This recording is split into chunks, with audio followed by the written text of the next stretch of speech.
In the heartland, the storm is brewing. Drums moves ignite the flames. With every choice, the nation's renewing. The left can't keep up with this game. Heads are spinning, the swamp's draining dry. America first, it's a brand new dawn. With grit and fire, we're reaching the sky. The spirit of this land lives on. Each cabinet pick a blow to their scheme. Patriots rise, their voices are clear. The dream of freedom, no longer a dream. It's a call to arms, no room for fear. Heads are spinning, the swamp's draining dry. America first, it's a brand new dawn. With grit and fire, we're reaching the sky. The spirit of this land lives on. Thunder rolls with the banjo's cry. Strings moan like a nation's fight. Through the clash and the clamor, we're standing high, reclaiming the star-spangled light.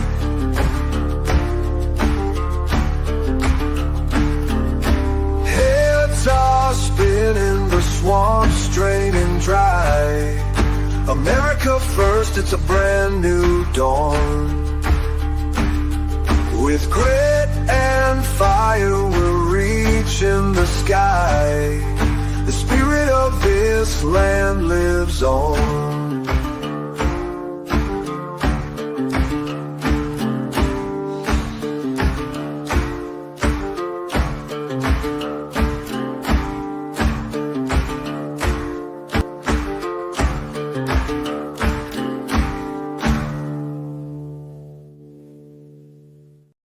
Hey, what's up, guys? How you doing, Jay? How you doing, everyone? How you doing, Rich? What's going on? Oh, you know, stuff to do, things to be. You got a places to flute. do. You got a flute in your hand. I didn't know Yeah. you played an instrument other than the drums. Yeah, there's a story, of course. Okay, give us the story. Unless you want to wait. I mean, Yeah. Let's warm everybody up first. all right, cool. What's up, guys? How y'all doing? Good to see you here. What's up, Steve? Chris, what's up, brother? Hey, Chris, Stick you not around, man. I'll sticking bring you. around? Yo, Jimmy from Philly's in the house, guys. Hey, Jimmy. that? Hey, Chris, you not sticking around? Well, he usually leaves like early. He's got other stuff to do, I guess. Yeah, he I'll just bring have him a in big later thing. on. Chris, you want to come in later on? Let me know. When we're in the free-for-all, Friday night free-for-all, we'll just bring you in, man. You got a lot to tell us. Hey, what's up, Ludwig? Good to see you, man. Simon, how's it going? Let's see. Bobbity, there he is. There's Bobby. We wouldn't have the laughs if it weren't for Bobbity. It's true. It's like the funniest guy I know. I got an announcement to make. I don't know if there's anybody over there right now. I saw a couple of people viewing, but we have added BitChute to the live stream. So I want to say hi to everybody from BitChute. It's running. It's up. You'll probably watch this on the replay because nobody know. I didn't advertise it over. I just wanted to see if I can get it to work, and it works. Hey, what's up, Streaky? Yeah, so we're on BitChute now. We're going to add X soon, probably Odyssey, Rumble. I just wanted to see if we can get the BitChute up, which is cool. All right, so let me go over what we're going to talk about tonight. We got a lot of shit to talk about, guys, as you know. Yeah, I was thinking I got to change that intro because Matt Gaetz, he's not there anymore. But hey, Yeah. So we're going to talk about Pam Bondi, what she needs to do as the Attorney General because she'll get through. The one they're going after now is Hegseth. They're really going after him because they know that he knows where the bodies are buried and he's coming for them in the Pentagon. And let's see, Biden looking to sabotage Trump's. He's loosening regulations like now on immigration, right? Before the election, they were saying, yeah, we're shutting it down, we're getting real strict, and now he's loosening it just to fuck with them. Just like he's starting World War III. If you guys saw my video on that, he's starting World War III by allowing ballistic missiles to be fired. And you know, Putin literally signed an order last week saying that anybody that does that, they're going to get a nuke, including the people that supplied the weapons. Here we go. Judge Merchan, the biased a-hole who's not even a real judge in the New York circuit that he's doing the trial. He puts it on hold indefinitely. I got something to say about that later. Matt Gaetz says he will not return to Congress. I could have sworn that Governor DeSantis, Ron DeSantis, was going to put him in Marco Rubio's seat. We got a J6 shocker. Phone companies dispute the FBI's testimony on the pipe bomb suspect. Key lawmaker reveals. Bob Casey, finally, to do nothing. I got to keep it family friendly. Keep it clean. Nothing. Keep it clean. Yeah, I know. But Bob Casey finally conceded. Yeah, this is a family channel, Rich. Keep it clean. There are children listening. Here's one that you guys are going to love if you haven't seen it. It's epic. South Carolina, Nancy Mace, representative. She just destroys this liberal reporter on TV. I mean, destroys her. Here's a great one, too. Trump finally vanquished Obama. Those are the top ones. Then we got a bunch on the top left here. We're going to go through them all. Hey, Commander, what's up, brother? Hey, Linda, how you doing, girlfriend? How is it down under? How's it going there? I think she was here last week. Yeah, she was here last week. I always look for her. She's cool. What's up, Anglo? Let me see if I don't think. Yeah, the guys on BitChute, I have to figure out. Hey, look for it later. But I got to figure out how to do the later on how to do the chat over there because the chat's not working in StreamYard. Like it doesn't reach out when it's like a third party thing. All right, so I guess I'll do the first story. What Pam Bondi needs to do. Daily Caller from Frank Ricci or Ricky, however you want to pronounce it. When she becomes Attorney General, she was Attorney General for Florida, but when she becomes Attorney General, Pam Bondi should follow the law wherever it leads her to root out corruption within the Department of Justice. Boy, that's a freaking tall order, is it not? The FBI and those acting as proxies for the hidden hand of the administrative state. That is a tall friggin' order because Obama had it was bad prior to that because I always hold the FBI. It was Robert Mueller when he was the director. He screwed things up there because he made it so that everybody wanted everybody that was an FBI agent should want to raise in rank. And the way you raise in rank is the guys that are above you. You do whatever they tell you to do, no matter how crazy it is. And the guys above you were always political at that point. And so it just got worse from there. Now we have Christopher Wray, so I'm not going to leave. I think he will. She is a highly qualified nominee, bringing 2 decades of experience as a prosecutor, including 8 years serving as Attorney General of Florida.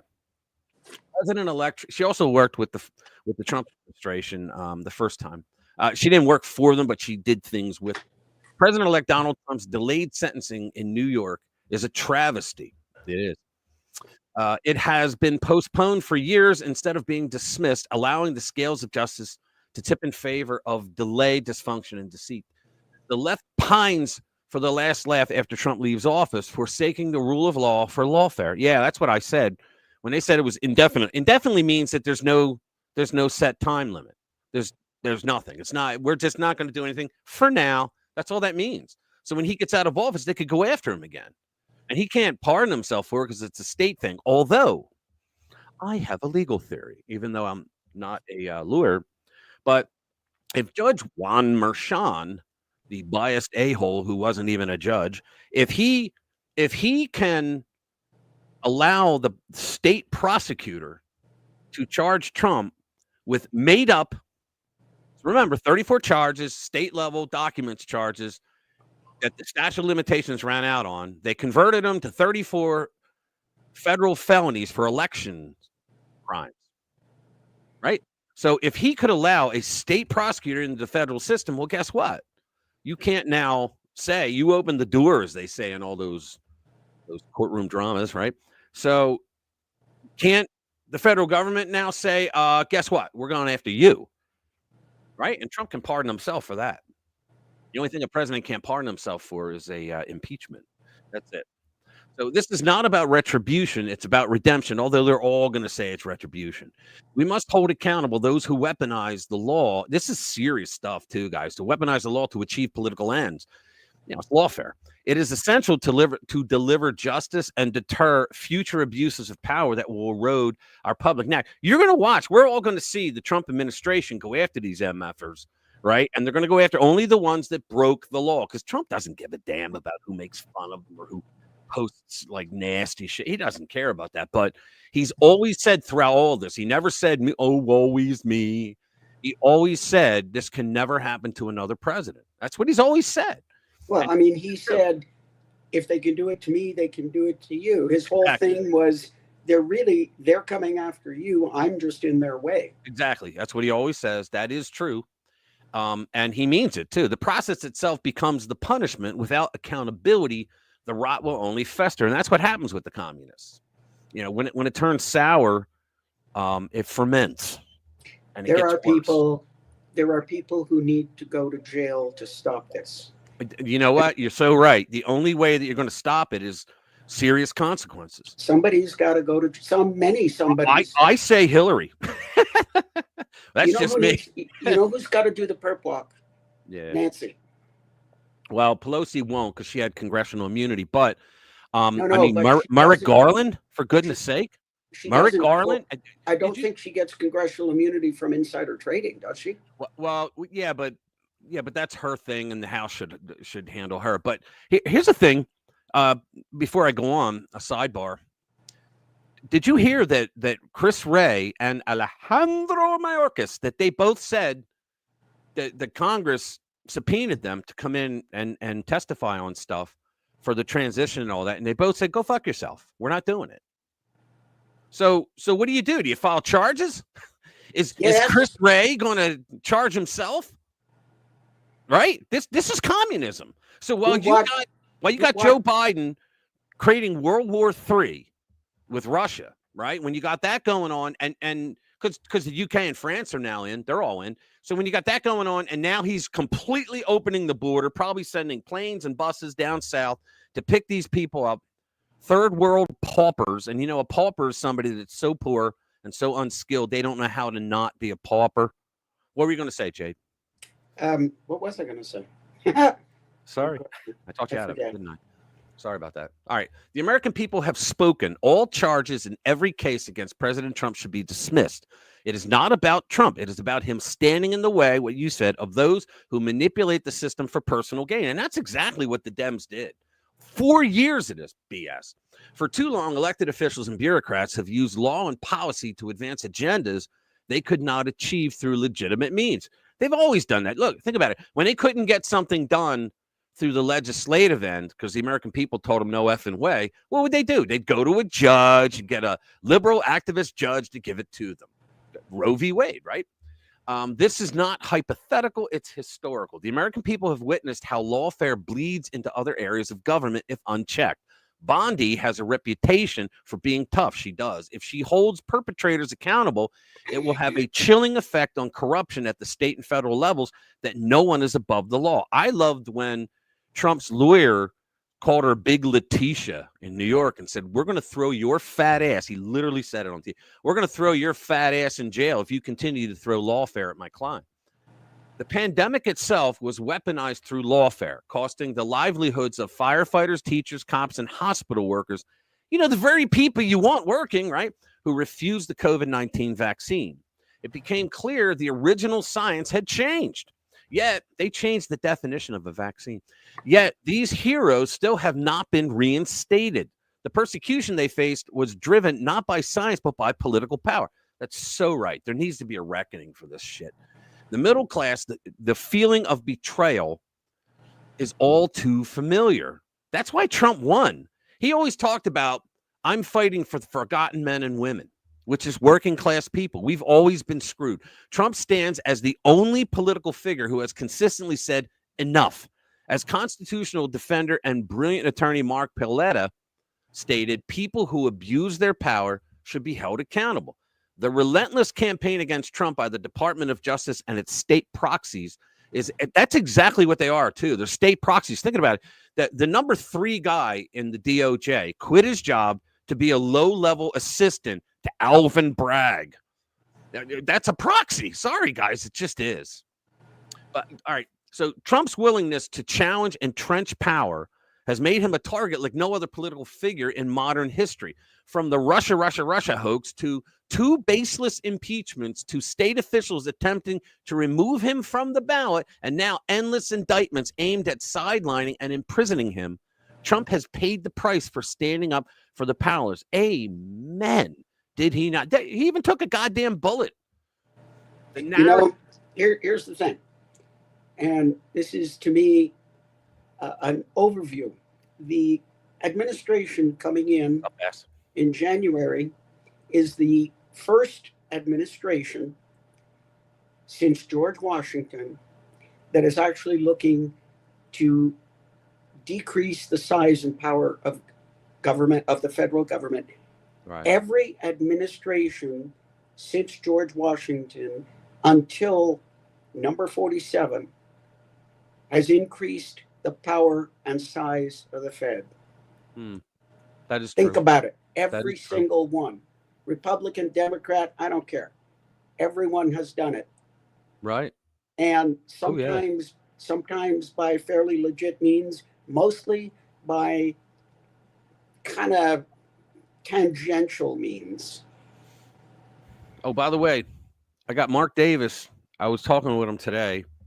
Boy, he's got hey, Sheila, he's got a boatload of things to talk about what's going on down in Georgia. I mean, there's just, oh, man, there's a boatload of stuff. Hey, what's up, Lou? Good to see you, man. Yeah, there's a boatload of stuff. He's tired today because he worked his rear end off all week on this election integrity stuff.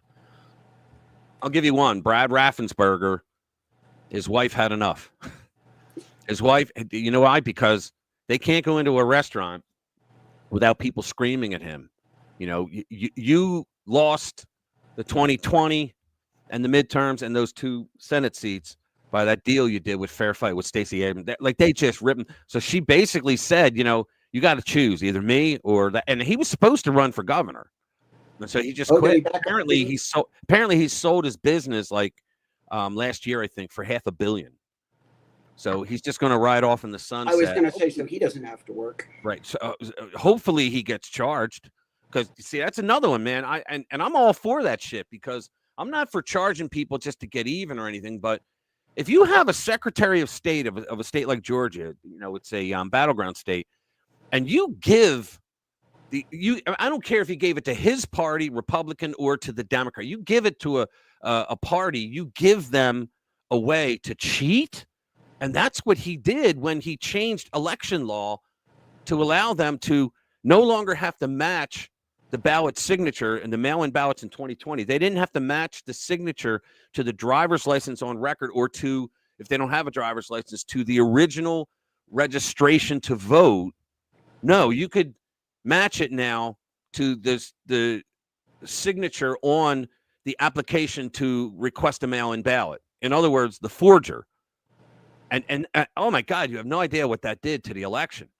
And well, so yes, we do have an idea what it did. Yeah, and he should be charged. I'm sorry, he should be charged for that, because you can't have that. Mike Davis, founder of Article 3 Project, is a leading voice exposing the justice system's double standards. He points out the irony. Those guilty of lawfare are now terrified that the very tools they once wielded will be used against them legally and with due process. That's what they're all saying on all the fake news channels. Like, Donald Trump is going to weaponize the Department of Justice and go after his enemies. And I'm sitting there like, you fool. Like, what do you think the Democrats have been doing for 4 goddamn years? As Davis said, these Democrat operatives must face severe, that's what we're talking about, Jade, severe financial, legal, and political consequences for their criminal conspiracy against rights. Trump's Justice Department can demand transparency and bring to light the corruption that has plagued him. But without accountability and legal action, these revelations mean little. He's right. You got to make it hurt. To the perpetrators in the DOJ and their proxies across the nation, lawyer up. The time for tolerance is over. Now, Bongino says cutesy time is over, but that's the same thing. The time for tolerance is over. The corrupt elites who have weaponized the law to destroy a president, silence dissent, and crush the middle class must be held accountable, or America is lost. I'm surprised we didn't lose it already under these assholes. I'm surprised they didn't call martial law and say no election. I really am. I'm not a conspiracy nut, but I'm shocked they didn't, because look at everything else they've done and are doing now. Right? World War III, the border. Yeah. The DOJ and its proxies have waged war on our democracy. We live in a constitutional republic. Okay. The rule of law is under siege. And if we do not act now, power will reign supreme. It's true. It's been decades already. But it's been decades that it's been happening. But this current crop in the administration, they just took it to hyperdrive. You know, it's like it's on steroids now. To the perpetrators, your reckoning is coming. President Trump should not back down. Absolutely true. I remember I played a video on here a few weeks back, maybe a month ago, of the FBI guy who was testifying. He said, today is my last day as an FBI agent. And he said, I do not see them reining themselves in from the corruption and the lawfare. Yeah. The FBI investigated itself and found that it did no wrong. What's that? The FBI investigated itself and found that they did no wrong. Oh, they did no wrong. Oh, yeah, of course. And you can trust them. Oh, absolutely. Solidly, you can trust them. May I have a moment? Yeah. Hey, guys, listen up. Okay. I have a small story to tell. Those of you who have been here before, which thank you for returning, may notice that I've got a glass of champagne, and that's not my usual drink. I do have a cup of tea here, but there's a reason for this. It goes like this in the story. In a long time ago, in a land far, far away. China. Sorry, go ahead. A young girl boarded a school bus for the very first time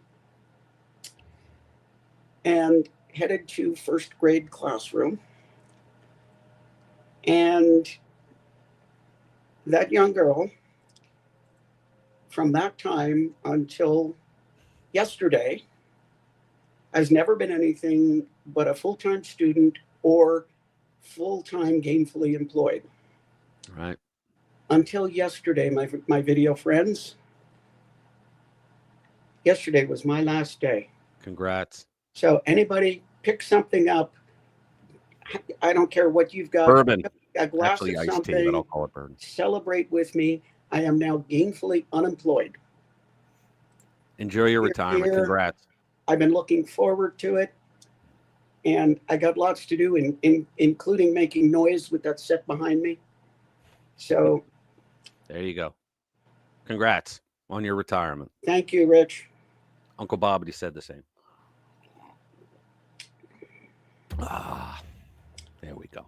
All right, cool. Let me know how it feels in a couple months. Yeah, I'll keep you guys apprised. I'm still trying to figure out. I don't think it's really hit me yet. It's either going to hit me like a ton of bricks or feel like a huge weight is lifted off my shoulders. I got to figure out which one. Hold on. A cider to you, Dr. J. There you go. Thank you. Awesome. Yeah. I still got like 7 years to go. Yeah. Well, and okay, this is, stay with me and keep your minds out of the gutter. This was reaching down between my legs. Like I said, keep your mind out of the gutter. Remember, Air Force. Yeah. Reaching down between my legs and pulling that handle and ejecting from the jet. Oh, you did? I did that. Were you supposed to? Well, no, I'm talking figuratively. Oh, okay. I was going to say, what? I got a lot of time in fighter jets. Right. And that's where the escape handle is. Okay, right down, reach between your knees, And yeah, all you guys keep your mind out of the gutter, okay? There you go. Come on. And thank you everybody for the good wishes. Yeah. But yeah, I pulled the pin and ejected from the roundabout that was my whole working life, and here I am. Cool. Okay, so let's Very move cool. on. Let's look at that. The comments come over on BitChute. I'm sorry. I'm still looking at BitChute. We're going to go over the document you came up with. One thing, we were talking about Joe trying to start World War III. So he's authorized the use of long-range missiles. Right. And they fired him already. Lou, that's what I said. And you heard, I'm sure, that he also sent them a bunch of landmines. Yep. Now, here's the thing. Think about this for a bit. Did anybody really even know we still had landmines? Nope. I think that they've been illegal since the Geneva Treaty was initially signed. Oh, I don't know, because didn't Saddam Hussein did an entire desert heading towards Iran in landmines? Yeah, but since the Geneva Convention was signed, now what's up, Damien? How did we have? Stay with me here. Stay with me. I'm with you. How did we have a stash of landmines? Do you think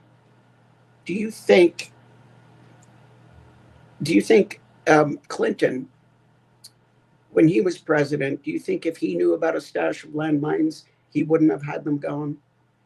Do you think even if, who knows, Herbert Walker, if he knew about them, that he probably wouldn't have destroyed them?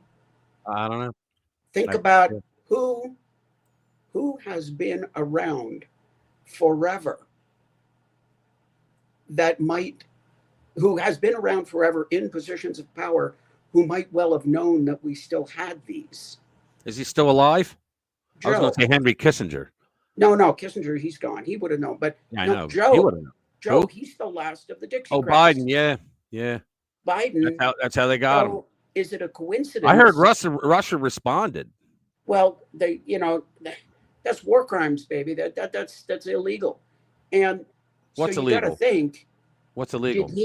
Is he one of the people that, maybe one of the only people that knew we still had these? And it's just a coincidence. I'm quite sure it's just a coincidence that it's during his term that now we use them again. Right. Oh, well. I'm going to put up. Think about your that document. one. This is your document, guys. Oh yeah, they came up with something which I think is pretty cool. I put a little thing together. I don't think you'll be able to see them. It's so. Yeah, it's a little small for us to read. So small. I'll read it though, but it's where is it? It's basically, hold on. There it is. Okay. So it's basically within days of Donald Trump winning the election, right? Susie Wiles, number one. Susie Wiles, appointed by the misogynist, the guy that doesn't have any strong women around him, the first woman chief of staff. Guys, I just found out that I am actually friends on Facebook with the guy, Kyle. And Kyle is her brother, and their father was Pat Summerall, the NFL player and the announcer all those years. So I gave a congrats over that. Small world, man. Let's see. The Taliban, they announced that they want peace with America and to be taken off the terror watch list. Insert joke here. Putin stated that Western civilization is not the enemy. He also said that he's not going to give up on the U.S. dollar. And he laughed when he said that he could not understand why the Democrats wanted to go with the digital currency and to get rid of the reserve system that we have. Mexico has started to secure the border. What do you know about that? Qatar or however else you pronounce it. I think it's Qatar. Yeah, but there's no way to actually. It is Qatar, but there's no actual way for us to actually say it, because I looked it up today because I'm like, is it Qatar or Qatar? Qatar? What? Anyway, Qatar tells Hamas leaders they're no longer welcome. New York is starting to clean up their illegal migrant crisis. Oh, really? Xi Jinping says, quote, "We respect the choice of the American people." Yeah, right. And that China hopes for a peaceful coexistence with the USA. Yeah, all because Dementia Joe's not going to be there anymore. And it's going to be the guy that's not going to take your bullshit. EU chief Ursula von der Leyen asked Trump to supply the EU with liquid natural gas so that they can wean from Russian supplies. I wonder if Putin likes that. Putin stated that he takes Trump's plan to end the war very seriously and that Russia supports it, of course. The Houthis have called for a cease in hostilities. Well, the Houthis were the ones that started the hostilities. Hamas has called for an immediate end to the war with Israel. Well, that's because Hamas started the war with Israel, and Hamas knows that Donald Trump will support Israel. Stock market and crypto hit all-time highs, baby. Yeah, because everybody knew that Trump was going to turn the economy around. Drill, baby, drill. President of Finland, Alexander Stubb, I have to look over my camera now, stated that Europe has to take more responsibility in finding an end to the Ukraine war. Yeah, well, you got France and the UK right now. No offense to our UK friends. We love you to death. But France and the UK are now supporting sending more weapons to Ukraine. All right. It's like they want to do World War III so that they got to hand it off to Trump to deal with that mess. That's exactly China what they want to do. Yeah, China Airlines Taiwan is replacing its 777-300, whatever that is, has been considering Airbus versus Boeing and plans to purchase up to 20 A350s or 777X, whatever that is. Taiwan is said, you're the air person. Taiwan is said to feel more, I'm looking around it now, more comfortable. I should put it up top. More comfortable with the new U.S. leadership and more likely to go with Boeing. She's right. Glad they have confidence in the U.S. Not sure if I would be so keen to go in with Boeing. Yeah, exactly. That's a pretty good list there. Yeah, and then, to that number one, we have to add, let's see, Pam Bondi. There's a couple of others. Well, there's Elise Stefanik. Melania, for goodness sake. Well, Melania. Yeah. Who else? He's got a lot. Who else has he got in the cabinet? Christy Nome. Tulsi Gabbard. And who's another the one military? Who's the other one? Governor. What's her name? That's Christy Nome from North Dakota, or what? Yeah, no, there's another one. South Dakota. And Tulsi Gabbard. Yeah. CC High. Okay. Hey, what's up, Chill? Good to see you, man. For those who weren't here in the beginning, we extended the live stream to BitChute this week. It's over there. It's running. I don't know if anybody's there because I don't know how to read it. To be honest with you, I just wanted to see if we can get it going because I tried to do it with Rumble one time and it just didn't work. Like everybody else says it doesn't, but I like Rumble though. I'm over there. Christy Nome, yeah, Christy Nome. Thanks, man. Let's see. Trump, day one, pull the U.S. out of NATO and UN. Actually, defund them first. Yeah, and Europe to pound sand and have fun with Russia. Yeah. I saw a video today, guys. If I could see it again, I'll put it up. But it was I know it's here. I'm gonna play it for you because I know it's Putin and all, but it just looks so badass. Hang on, let me pull this up. Here we go. I got the link right here. It was on X, but I'll cue it, get it ready. Yeah, and I guess we should say to our over the seas British viewers, we love you. We just hate your politics. Yeah, just like you guys hated our Biden regime, we hate your government. Yeah. And we miss the Queen. We really do, actually. All right, here we go. Apparently Charles is not well.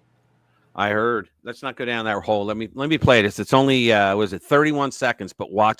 It says the look on Putin's face when he spots his fighter jets right outside. But I know it's Putin and all guys were supposed to hate him and all that, even though I agree with him a lot more than I agree with the Biden administration on this stuff.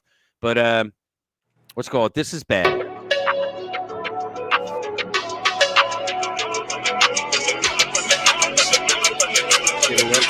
Yeah.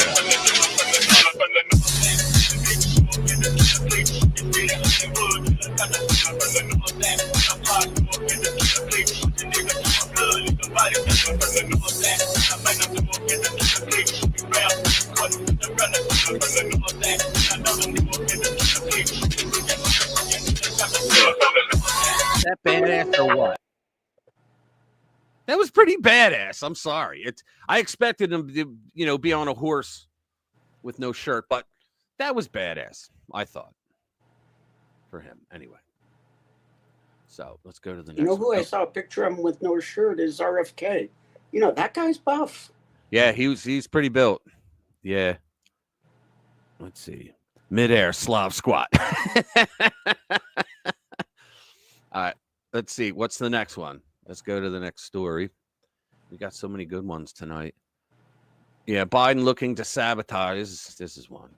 What a piece of shit. Biden looking to sabotage Trump's immigration programs by loosening restrictions on illegals.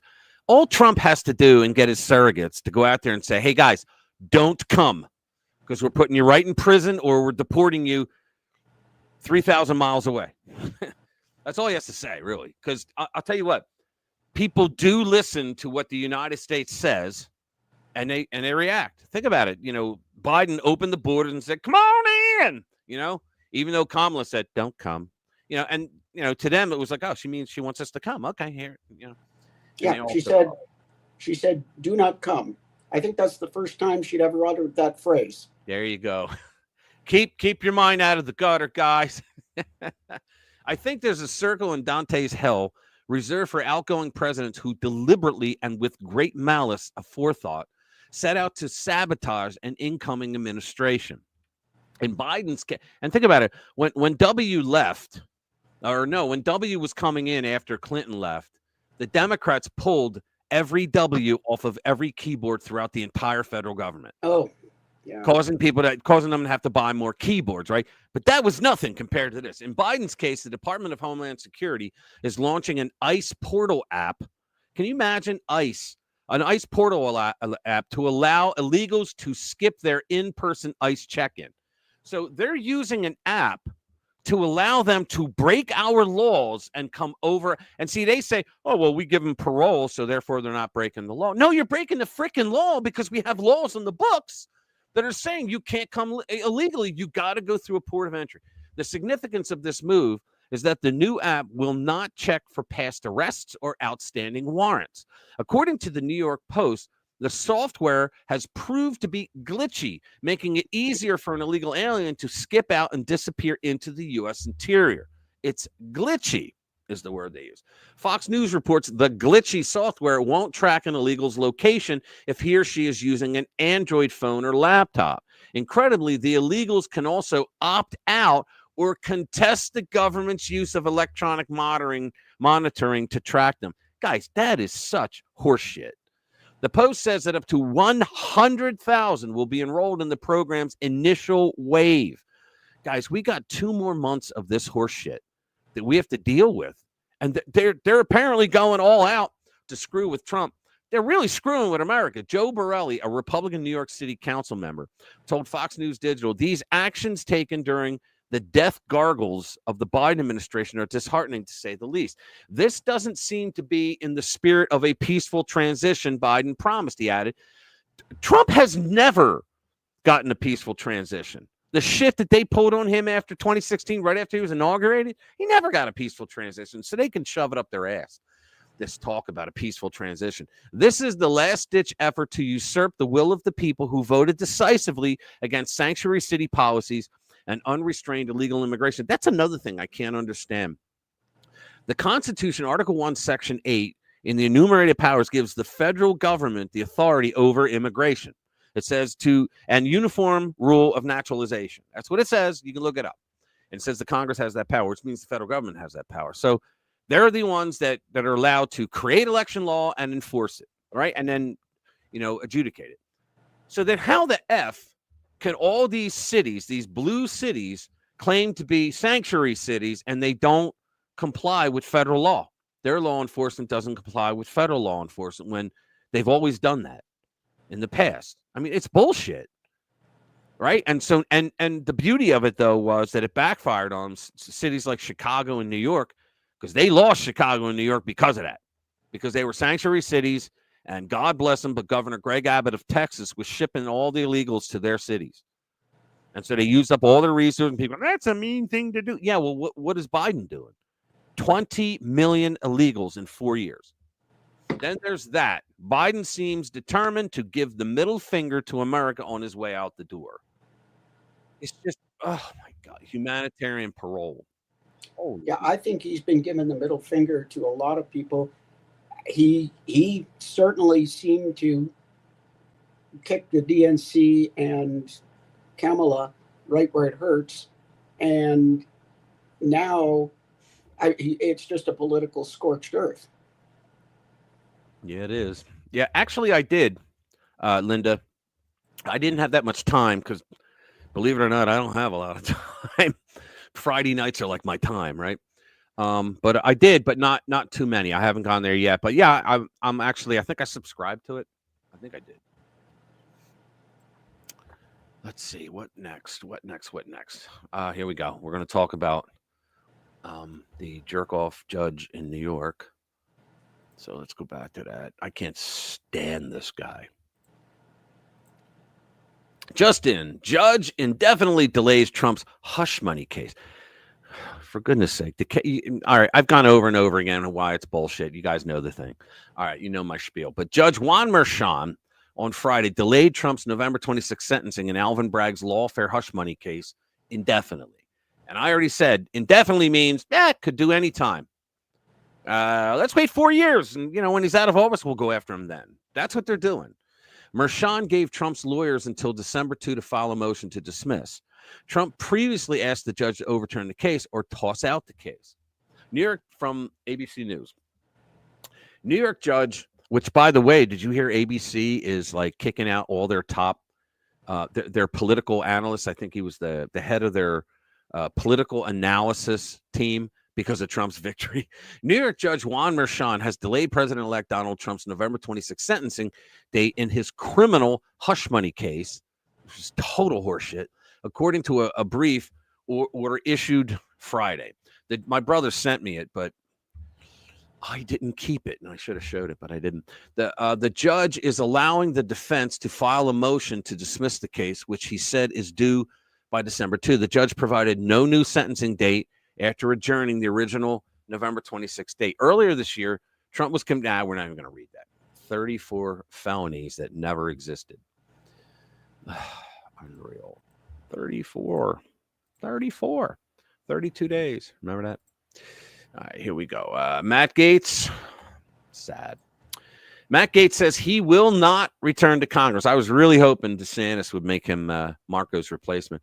I'm still going to be in the fight, but it's going to be from a new perch. Former Republican Representative Matt Gaetz of Florida announced Friday that he will not be returning to serve in the 119th Congress. And guys, he won his election. You know that? He won the election. He can go in if he wants. He could say, well, I resigned from this Congress, not from the other Congress, but he doesn't want to, apparently.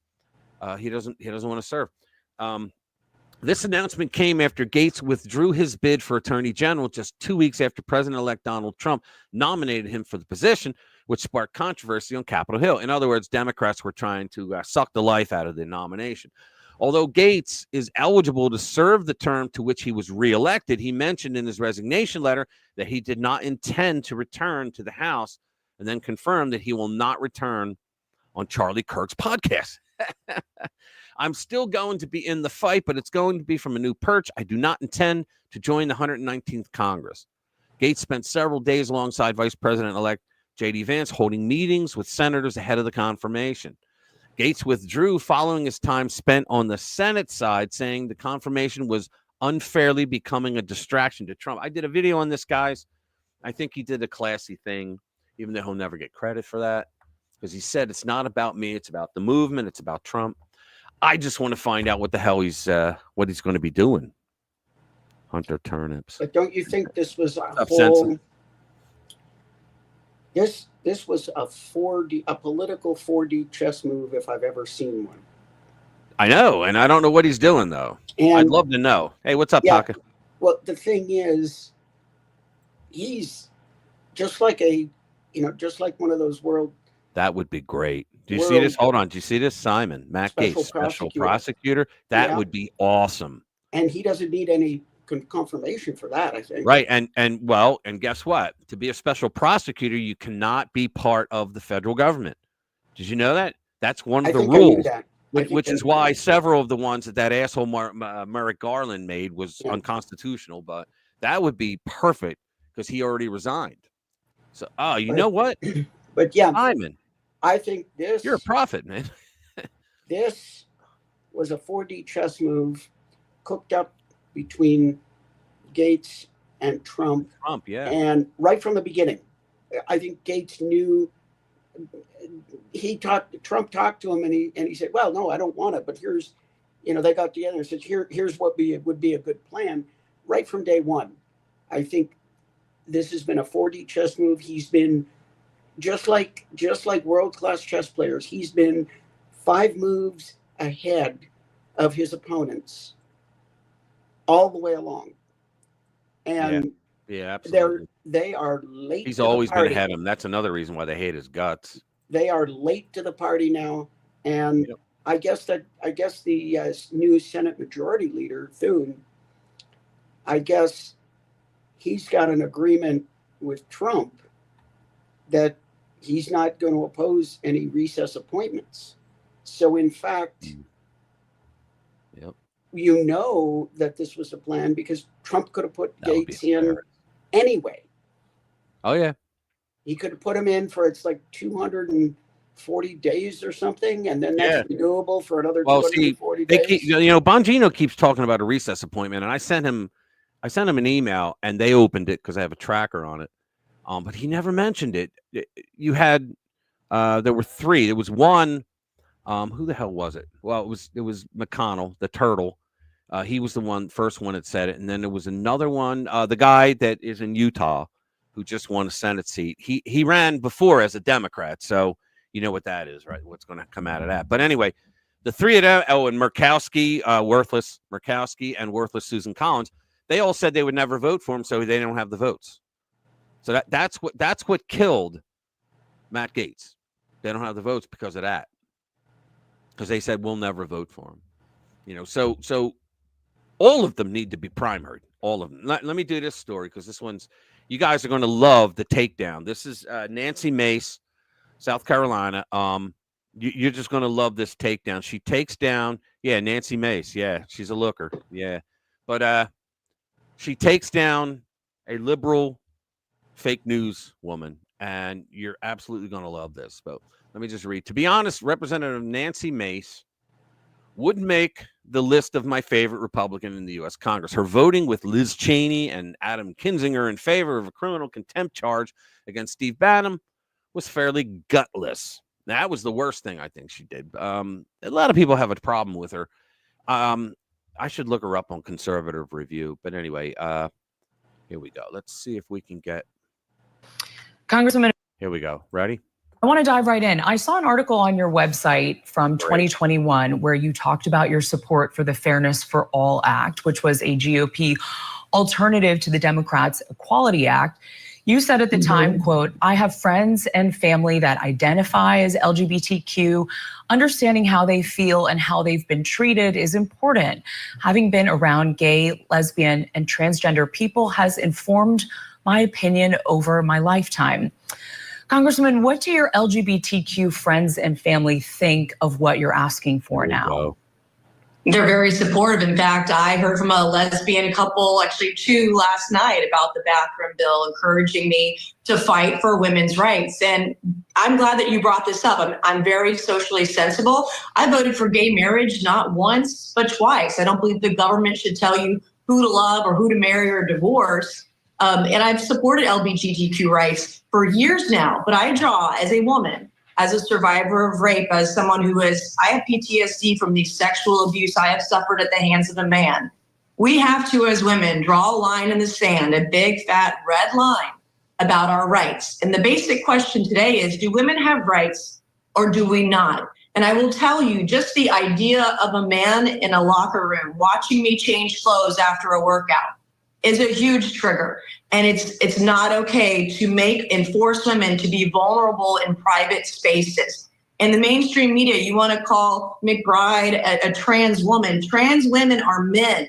Like, follow the science. This is a biological male. His penis should not be in the bathroom stall next to me. He should not be in the locker room watching me change. It's a huge violation of women's rights, of our privacy, and it makes women more vulnerable. Look at Loudoun County, the school district there, where a young underage girl was assaulted by a man in a women's bathroom, a biological male. So this is a fight it's worth fighting for. I'll bring nukes to the radical left. Knife fights, not okay, not on my watch. I'm going to put it into it.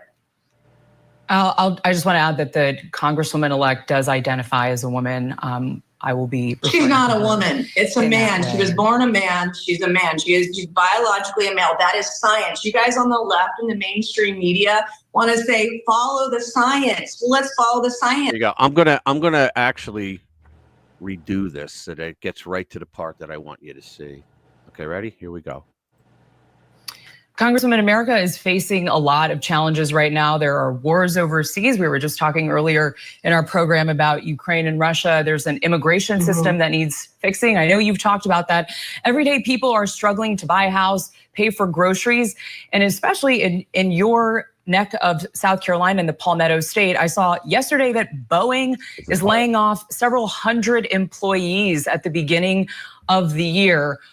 I'm sure that's going to impact some of your constituents. Why do you think your constituents want you to focus on this bathroom resolution and not their jobs that were just potentially lost at Boeing? Do you really think that women in Congress can't walk and chew gum at the same time? Like, you're going to insult me and say that Congresswoman, I can't work on multiple issues. I did not say that. Let you know for I looked at your social media and I did not see anything about Boeing.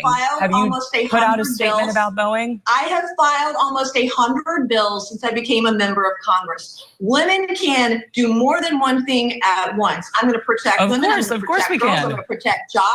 I'm going to call out Republicans and Democrats alike when they do stupid things like spend more than we can afford. Both Republicans and Democrats are the reason that inflation is so high today.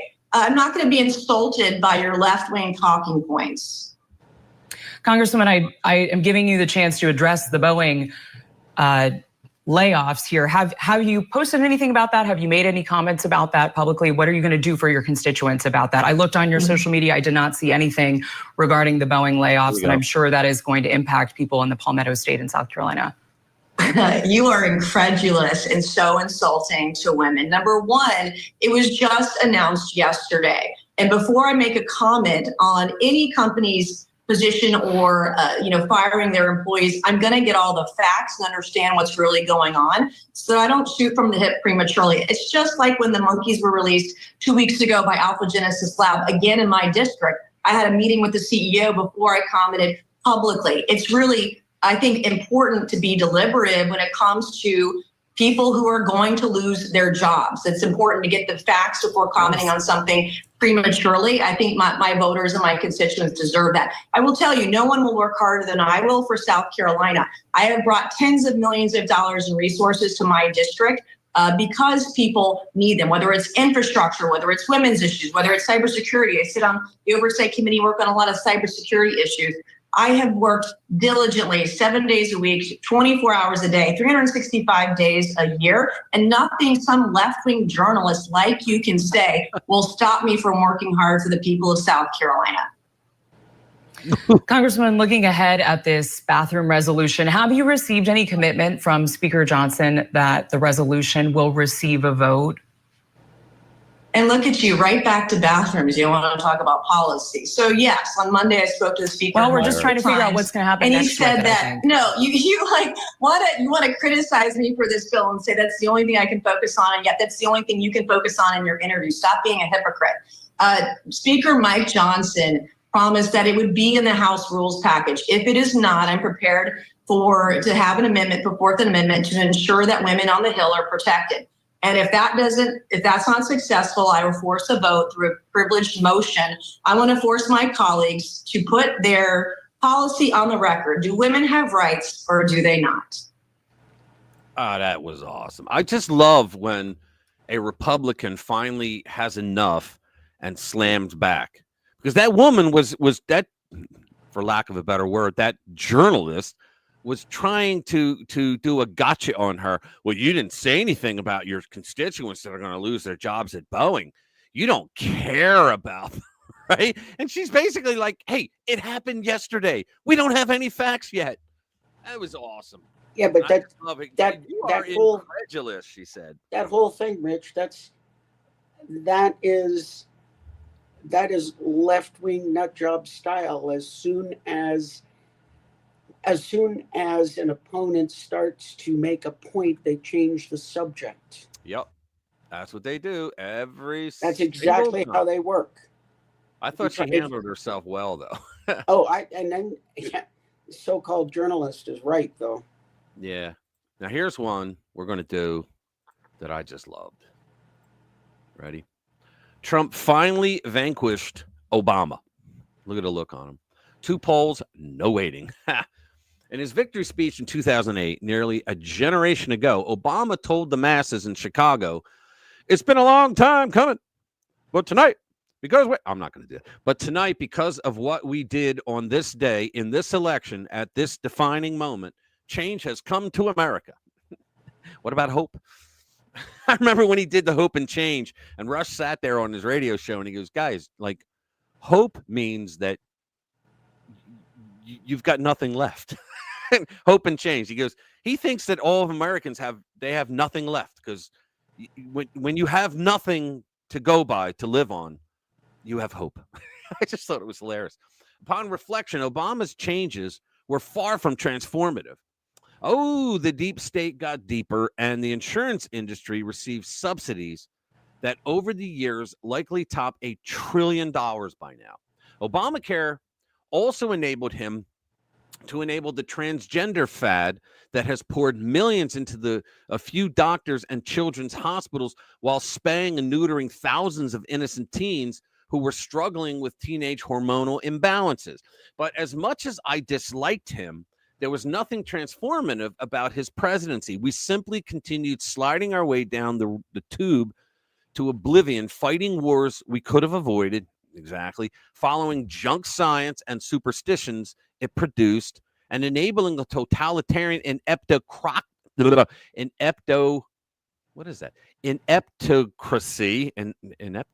is that it? I never said that word before. To rule from the swamps of Washington. He was just a black Bush Clinton Bush. Oh, in his second term, he revived racism. He really did. He took us back 50 years. He revived racism and black nationalism. If I had a son, he would look like that stoned juvenile delinquent who tried to kill the Hispanic man, Trayvon Martin. After Obama's presidency ended, he transformed himself from a man who still had student loan debts when he joined the Senate into a multi-millionaire owner of 4 mansions from Martha's Vineyard to Hawaii. And remember the one in D.C. He was against building a wall, and yet the first thing he did when he bought the mansion in D.C. was build a wall around it. Do walls work? No, not at all. Then why are you building a wall? Shut up, bigot. Americans replaced him with Donald Trump had to burn Obama, for no one is as jealous of the Donald as he. Obama, because Donald Trump did everything that he was supposed to do, and he made it look easy. He was like, hold my beer, if he drinks beer, which he doesn't. Obama also knows Trump will make a transformational change in America if he can reduce the federal government to a size that fits in the Constitution. Exactly. Obama's feud with Trump is largely one-sided now. Think about this. Obama was behind it all, guys. All the way up to the lawfare. Obama was behind the 2016 Russia bullshit, the spying on the Trump campaign, the getting the DOJ to go after him for that shit. He was behind the impeachments. He was behind it all. He was behind everything, including, like, everybody says that he and who was it, Susan Rice and the other one, Valerie Jarrett, that they were the ones pulling the puppet strings of the Biden-Harris regime. So he was behind it all. This battle began in 1991 when Obama bemoaned that socialism would never happen in America because Americans have a continuing normative commitment to the ideals of individual freedom and mobility. Like, that's a bad thing? Values that extend far beyond the issue of race in the American mind.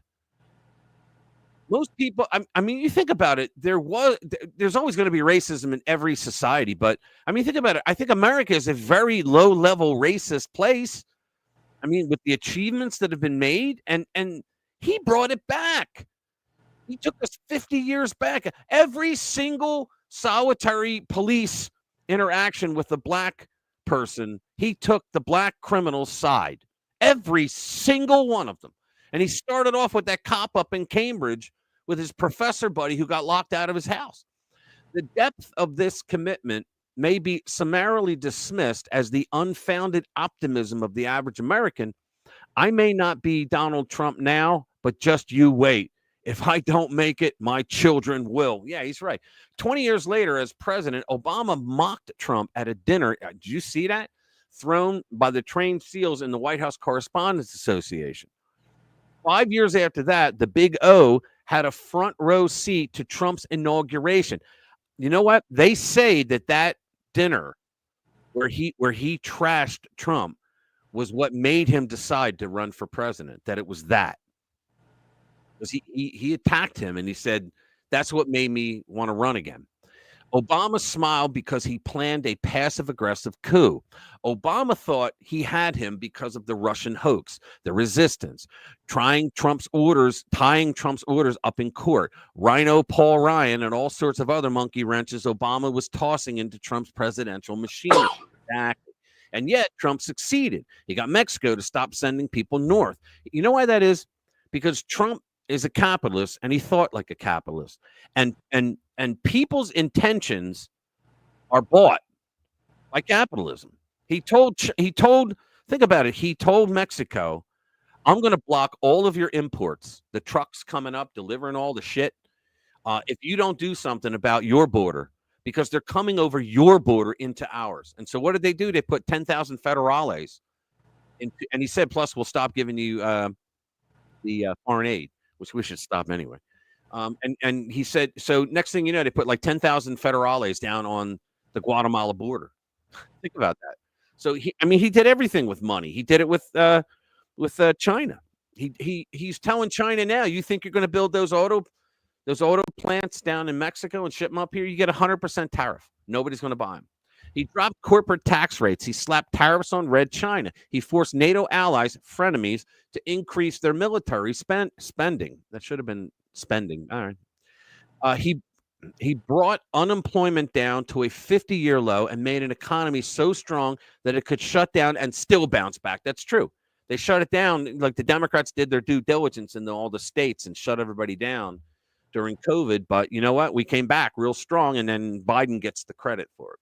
Democrats had to stuff ballot boxes on election night to get enough states to stop his second term. It's true. We can talk about this shit now. They then went after Trump tooth and tongue, throwing his supporters in prison, raiding his home, going through his wife's underwear drawer, a former first lady, suing him for paying back a loan, exactly, indicting him, allowing an assassin to take his shot, and so on. Obama's efforts were for naught. I tweeted him and said, because he tweeted something out about the election and whatnot, Americans in trouble now, and I just said, you know what, dude, after all the shit you did to Trump before and during this election cycle, and now you lost everything. Think about that. So it says Obama's efforts were for naught. Americans saw the light. They wanted to go back to the way things were. It looks like they will because the opposition has thrown in the towel. Quit. CNN and The View are trimming their sails. Also ABC right now. Comcast is dumping MSNBC. Can you imagine that? Like a coyote trying to escape a trap. No. That was awesome. That was pretty good. Yeah, and the other thing, and correct me if you think I'm wrong, but I think this was Obama that brought this back. You remember 100 some odd years ago, we had something called the one drop rule. Say again. I'm sorry. He's saying he's censored. Who's censored? Lou, nobody's censoring you here. No, I think he needed, I texted an answer. I think he needed to put his comments setting to all. Yeah, we don't censor anyone. We don't censor. But if you're a troll, you could be a lefty and be in these live streams and in my comments on regular videos and say whatever the hell you want. But if you start trolling, I boot your ass out. And I know Lou's not a troll. Nobody here is. But you're not going to get censored. Hey, what's up, Colonel? you might get booted out if you're an asshole. How you doing, Colonel? Good to see you. But do you remember the 1 drop rule? You know what the 1 drop rule is? I'm sorry, the one what? 1 drop rule. Yeah. It was what the Democrats did during slavery. Antebellum South. 1 drop rule made you black. Hey, well, Jeff, how you doing, Jeff? And then we. Good to see you, man. We advance AJ forward from the antebellum South, and I swear this happened because of Obama, and we brought back the 1 drop rule. Yeah. Because all of a sudden, you've got Kamala saying, "Well, I'm black." Right. She's using the 1 drop rule. I thought that wasn't a good thing. Yeah, I know. You know, yes, she does have a history of black ancestry. It's something like between 12.5 and 25%. But, you know, so that now she's bringing back to her advantage. It's not thought to be a great thing. Why can't these people just socially grow up? Why? Because they can't. Joe Biden looks at Charlemagne. Joe Biden looks at Charlemagne and says, "If you don't know whether you're for me or Trump, then you ain't black." Right. Why can't these people grow up? That's like one of the most racist things. And all these liberals, they want to do this, that, and the other. What they're saying is, "Oh, you poor dear, you obviously need the help of a white leftist to make it in this world." Yeah. Oh, yeah. You know, it is the most racist party. It's just amazing. I got this thing here. It was a book I had read by David Horowitz.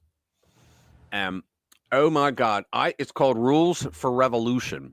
And OMG, I thought, let me bring this up.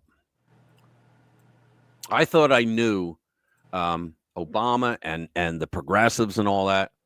But guys, this thing is 99 cents on Kindle. If you don't have a Kindle, just download the app on any device for free, and you can read this book. I thought I knew progressives and why they behaved the way they did. And boy, there was so much I was missing. I read this a few years back. And Horowitz, I don't know if you know anything about David Horowitz, Jade, but Horowitz was the darling of the left for many years. He's, college professor, all that shit. And he was the intellectual, if you will, of the left's movement. And what happened was when the Black Panthers were coming into power, he got a woman who was a friend of his a job as the bookkeeper for the Black Panthers in Chicago.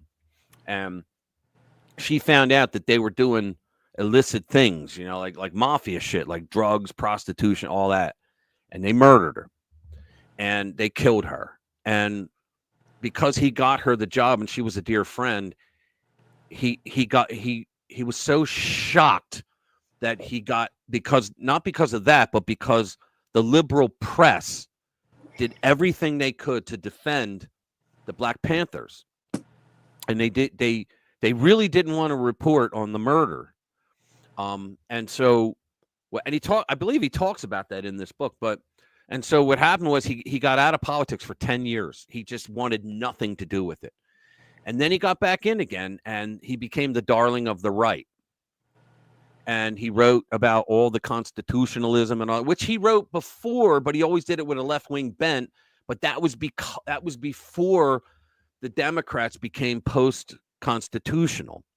They would use the Constitution like to favor themselves instead of their enemies and all that. They used it when it was convenient for them, but today they just outright they don't believe in it anymore. But that is one hell of a book. You will actually learn why progressives behave the way they do.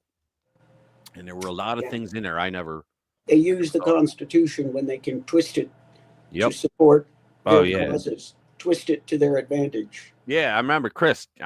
We did talk about that. I do. I remember when we talked about it. That book was amazing, man. It opened my eyes. And it's not a hard read at all, and it's not a long read. But you get so much. I was like, I couldn't put it down, guys. Couldn't put it down. It was that good. But I just started a new series. It's like 6 books of a liberal who wrote, he like turned and he's like telling all. All right, let's do the next one. Yeah. We're going to do the Bob Casey story because he's a piece of crap. He's my senator. All right, here we go. Bob Casey finally, they should do that little carrot, finally concedes to Dave McCormick in race for Pennsylvania seat in U.S. Senate. Harrisburg. And you know what? I think that Bucks County commissioner, that J.O., I think she's the one that forced him to do it. Yeah, because they didn't have too much press looking at them because the press was like, look, we're not going to talk about this in case Casey can pull this shit off and steal the seat. But then when all that came out and you had that feckless a-hole progressive governor of ours, Shapiro, when he came out and against it, but if you notice, he waited until the WAPO came out and said, well, it looks like the Democrats in Bucks County don't want to follow the law. It was amazing. WAPO, the Washington Post, said that. Anyway, Harrisburg, PA, Democrat Bob Casey has conceded to Republican Dave McCormick in the race for one of Pennsylvania's seats in the U.S. Senate. The Associated Press called the race for McCormick on November 7, 2 days after Election Day. Now, the Democrats always say, well, the AP called it. That's legit, right? Like, when the hell did we let the news media call a race, right? On November 13, Pennsylvania election officials announced the race was within the percentage for a legally required recount. Yes, because they cheated there to get that number down below 5%. Thursday evening, Casey announced he called and congratulated McCormick on his victory after the first count of ballots was completed. Casey has been in the Senate since 2007, and nobody knew about him. They had signs up all over the Senate. Where's Casey? Like the Where's Waldo shit, because he's never done anything. He only got in from name recognition from his father, who was governor. He was an okay governor as far as Democrats go. The Casey campaign shared the following statement with Channel 11. I just called Dave McCormick to congratulate him on his election to represent Pennsylvania in the United States Senate. I would have been like, yeah, thanks for not stealing it from me. As the first count of ballots is completed, Pennsylvanians can move forward with the knowledge that their voices were heard, whether their vote was the first to be counted or the last. I think we weren't heard in 2020 because there's no fucking way that Joe Biden won Pennsylvania then either. This race was one of the, quote, this race was one of the closest in our Commonwealth history, decided by less than a quarter of a point. I am grateful to the thousands of people who worked to make sure every eligible vote cast could be counted, including election officials in all 67 counties. When a Pennsylvanian takes the time to cast a legal vote, often waiting in long lines and taking time away from their work and family, they deserve to know that their vote will count. That's democracy. I live in a blue area, right? So there's never a line. I'm proud of the work we've done since Election Day to enfranchise voters across the state, no matter whom they voted for, and to ensure that the democratic process could unfold. In just a few days, we built an organization of 350 staff across the state, joined by more than 1,000 volunteers who helped more than 6,000. You know who it was? It was, what's his name? Scott Pressler. Scott Pressler pulled this off. And I hope these people will give him credit, but Scott Pressler's the one who flipped like 5 counties red. He flipped 5 blue counties red. That man should get a position in the administration, if you ask me, because he did more than anybody else we've ever had in PA to help us. Thank God we got PA. Yeah, I know. His father was left of center. Yeah, and he was pro-life. He was the last Democrat governor of PA to be pro-life. And that's why they hated him. When Clinton was running for re-election, he was either the keynote speaker or the guy next to that before him. And they pulled him and said, you can't be pro-life and give a speech at the DNC. Are you nuts? Yeah, they pulled his ass. Now, the only thing I didn't like about him, really, was that when it came to car insurance, when the insurance company said, Governor, we'd like to hike insurance, he went, sure, go ahead. He didn't even look at it. He just allowed them to do it every time. So you got to wonder how much he was making off that. It's 12. Oh, they all make graft. Yeah. Oh, yeah. They all make it. Let's see. You're from the future. Yeah, they had somebody. I was out at a bar once, and there were women we were laughing with and joking with, and she goes, yeah, well, my sister, she lives out in California. I go, yeah, okay, and she goes, it's not fair, and I went, well, they say the weather's. She goes, no. She goes, they get to know the news 3 hours before we do, and I just looked at her and I said, yeah, she's gonna be easy. They get it 3 hours before we do. That was very funny. Let's see, the J6 shocker. Yeah, we should do this. Let's see, let's get that one up. Present items. Here we go. Let's do this. The pipe bomber. You guys know about the pipe bomber, right? That they still don't want to admit. J6 shocker. Phone companies dispute FBI testimony on pipe bomb suspect. Key lawmaker reveals. Uh-oh. The new revelations heighten the mystery, the scrutiny of the FBI surrounding one of the most disturbing security failures on the day of the Capitol riot. I'm glad. Well, that's Solomon's place. He's not going to call it an insurrection. Cellular carriers have told Congress they possess intact phone usage data from the vicinity where 2 pipe bombs were planted during the J6 incident, directly disputing FBI testimony that agents couldn't identify a suspect because the phone data was corrupted. A key House chairman tells Just the News. The revelations from Representative Barry Loudermilk from Georgia, the chairman of the House Administration Oversight Subcommittee, adds new intrigue to a debate that has gripped Washington for nearly 4 years. There's so much to this story, the cover-up.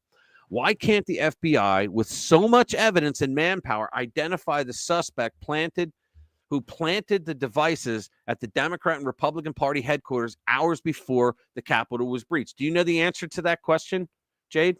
I do. What is it? It's because the premise of the question is wrong. It's not why can't they identify, it's why don't they identify. Exactly. The answer I was looking for was because they don't want to. Why can't the FBI, with so much evidence and manpower, identify that? Because they don't want to. Quote, Loudermilk.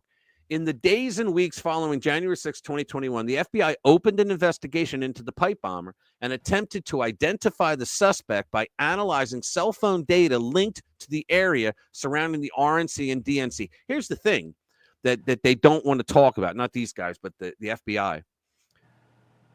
President or Vice President-elect Kamala Harris was in the DNC building 60 feet away from the pipe bomb. She never admits to being there. In fact, one time she was asked, no, I wasn't there. I was in the Capitol. There's video of her that what's his name? Tucker Carlson played, of showing her leaving at 11:30 in the morning. Yeah, she left the Capitol building. She left the Capitol building at 11:30 in the morning with her entourage. She went to the DNC building. Guys, this was part of the plant that was there on January 6th. They knew that they got Capitol Police and FBI informants in the crowd to fuck with people there, peaceful protesters, shooting tear gas and shooting rubber bullets at peaceful people to start a riot.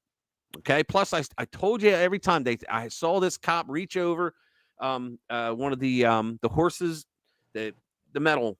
They look like the fences, but they're not. And just sucker punches a guy for no reason whatsoever.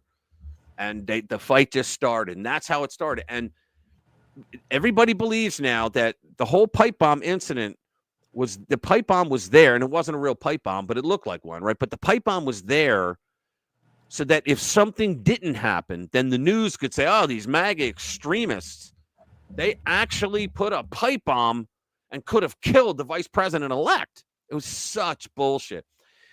In June 2023, the former assistant director in charge of the FBI's Washington field office, Steve D. Antuono, I guess that's Antuono, who oversaw the pipe bomb investigation, said that the FBI received corrupted data from one of the cell carriers, bullshit, and it most likely contained the identity of the pipe bomber. Damn it. Christopher Wray. Damn it.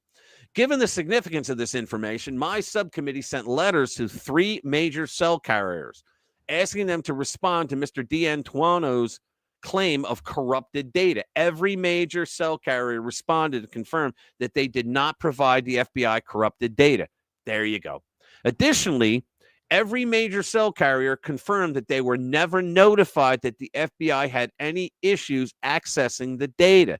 This contradictory testimony raises some serious questions about the status of the investigation into the pipe bomber and about why the case remains unresolved nearly 4 years later. Guys, here's the thing. We all hear in the movies and the TV shows that hold on.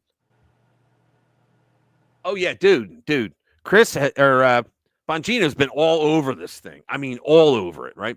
But and he has Secret Service people and Phoebes that are actually contacting him, like on the sly, right? Here's the thing. We all hear in TV shows and movies that like London is the king or the capital of CCTV, right? Washington, D.C. has far more. Okay. They're everywhere in D.C., right? And the fact of the matter is that they could have found out who this person was in 2 days because all they had to do was follow, because there's only a couple of ways you can get into D.C. downtown there. All right. And that's by bus, by train, or car, or if you're going to walk, but nobody walks. Okay. So they could have followed going back all the CCTV. They would have got to a car or a bus with a license plate, a hotel, anything. They could have found this person, but they didn't want to. And the correct answer is because they didn't want to, because they already knew who it was. It was one of them. It was an operative, because that person sat down, had the mask on and the sunglasses and the hoodie. That person sat down on the park bench and, like a dare, looked straight up into the security camera and stared at it. I mean, that was a creepy dare. What's this? Yeah, the one thing they're wrong is that it does Roseanne not. Boylan, yeah, she was murdered. Go ahead. The one thing that they said that was wrong is it does not bring up questions for me, because I already know that I don't trust what the FBI is saying. That's exactly correct. So it doesn't change my opinion. It doesn't bring up questions. They're just effing around. And the nice thing about it is that, it's that old saying, F around and find out. And I suspect when Pam Bondi gets in there, they may have some questions to answer. Yeah, but they're going to delete all the shit. They're going to delete it. Listen, I saw a picture of one of those huge shredding trucks outside the front door of the DOJ this week. Somebody took a picture. Yeah. But I'll tell you what. Well, you know what, Chris? Bongino talked about that. He mentioned it a couple times, and he said that he has not spoken with him about that. He said that he did like months ago during the campaign when he was in Florida near him for some dinner or something, and that he talked about he would like some ideas for what to do to reform the Secret Service, but he said that he has not made him an offer. Now, maybe he has to say that, but I don't think Bongino might help him, but I don't think he wants to take that, because that would give up his shows. Yeah, he's much more. Yeah, he's much more important with his shows. He could be an advisor. He's the closest thing to Rush that we have. Yeah, something else that I saw this week was Chen Krieger, who I'm sure. And in case anybody knows, it's out of the Young Turks. And he's on there, and he says he reached out to Elon Musk. Right. And he says, you should talk to me about how to modify and improve efficiency in the Pentagon. And apparently Musk wrote him back, basically saying, yeah, sure. So what are some of your ideas? And Trank is in there. He says, I run the largest leftist network he does around. He says, no Democrat has ever gotten back to me. Right. He says, and then he goes on, and this is the funny part.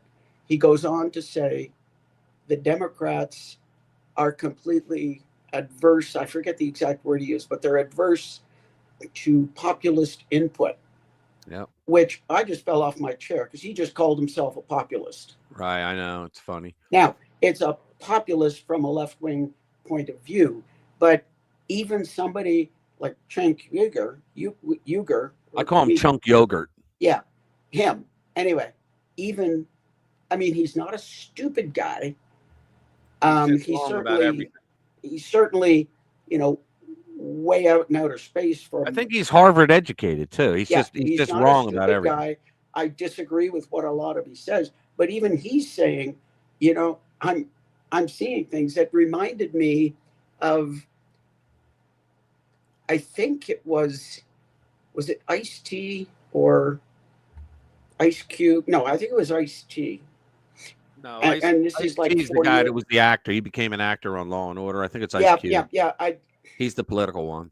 Yeah, I think it was him, and he came on and said that he had some ideas for black business, and he put it out, and he sent it to the Trump campaign, and he sent it to the Biden campaign, and he said the Trump campaign got back to him and it said, yeah, come on down. We want to talk about your ideas to help black business. And the Democrats didn't want to talk to him. They said, yeah, give us a call after the election. Yeah. Oh, yeah. Yeah. And it, you know, I mean. Yeah, he said that he contacted, but he came out and said this because they started bitching at him, the people on the left, because he said he was talking with Trump. And he said, look, I don't care who. What he wanted to do was to fix black neighborhoods and communities. Yeah. Like to try to bring businesses in, whether it's white business, black business, he didn't care. And he wanted to jumpstart a lot of black communities, which I commend him for, right? And he said he spoke to the Democrats and he spoke to the Republicans. And you're right. They said, nah. Well, we do want to talk to you, but wait till after the campaign. And the Trump people said, we'll talk to you right now. Yeah, they said, that's why he did it.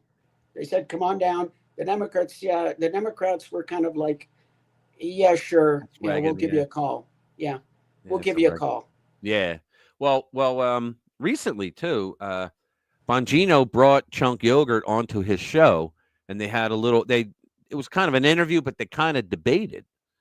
And Chunk Yogurt did not become the crazy lunatic that he usually does, but Bongino schooled his ass. Now, he had a couple things that he said that I was like, I agree with him, right? There were a couple things he said that I agreed with, but there were just too many things that he was just flat out wrong. Yeah, there's too much leftist extremism there, but I mean, even he's seeing it. Look, they think Bernie Sanders is too conservative. Yeah, that's how left wing they are. The really funny one is Bill Maher, because Bill Maher talks all around, and he talks about how the Democrats did this and they got to do that, and then he goes and he says, yeah, but Trump's a fascist and I'd never vote for him anyway. Right. And I mean, but he's like circling the bait. Right. You know? Right. He's circling the bait and just won't take a bite. I know. It's amazing, isn't it? And I mean, and you listen to him and he says some of the right, but I mean,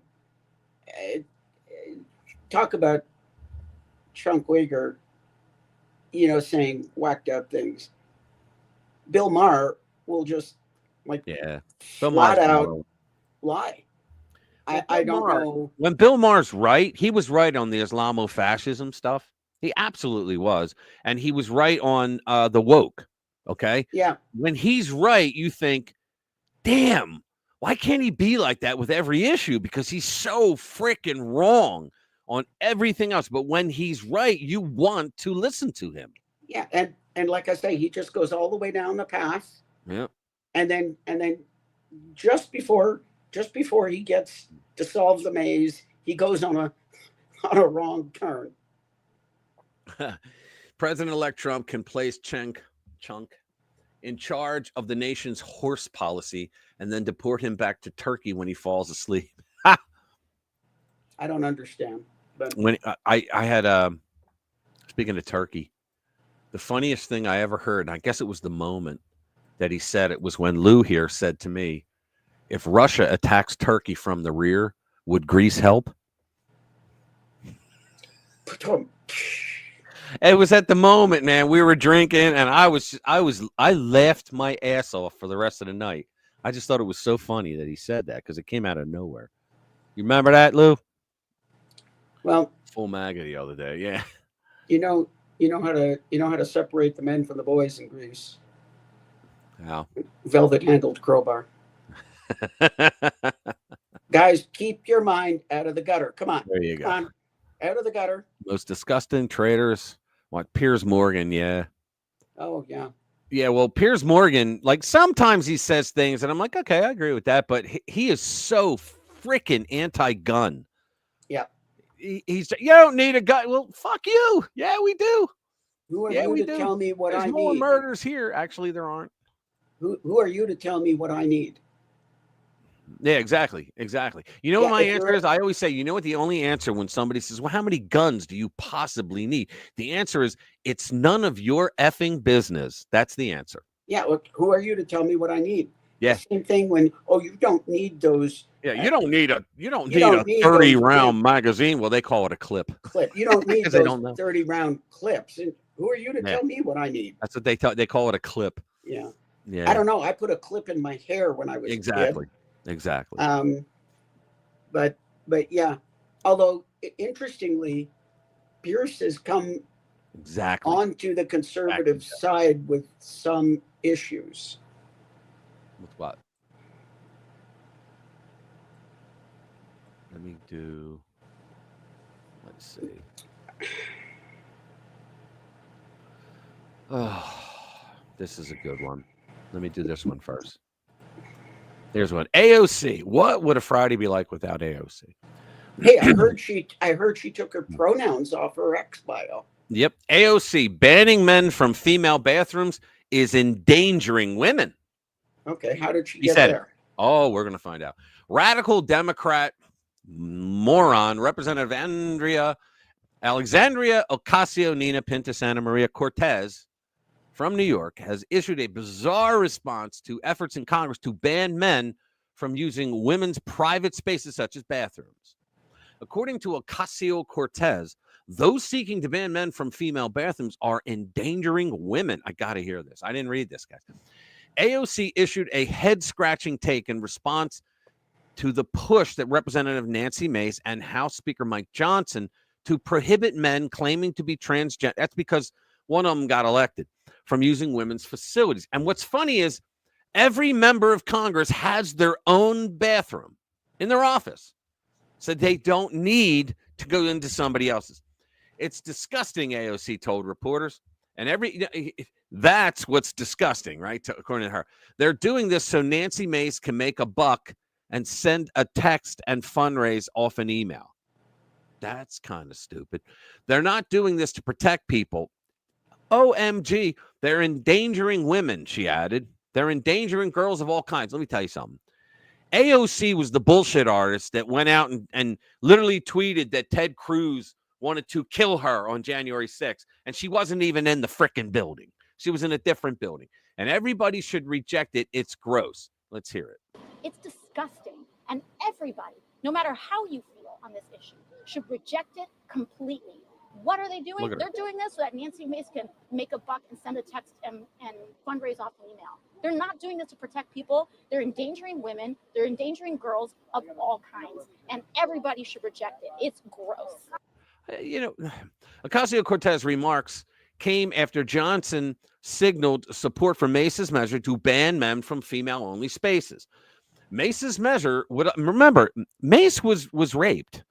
Okay, so she has reasons to not want a man inside a private space where the hey nanny is going to be out. Okay, Mace's measure would allow people to only use bathrooms, locker rooms, and changing rooms that correspond to their biological sex. Quote, all single-sex facilities in the Capitol and House office buildings, such as restrooms, changing rooms, and locker rooms, are reserved for individuals of that biological sex, Johnson said in a statement. It is important to note that each member office has its own private restroom, and unisex restrooms are available throughout the Capitol. There you go.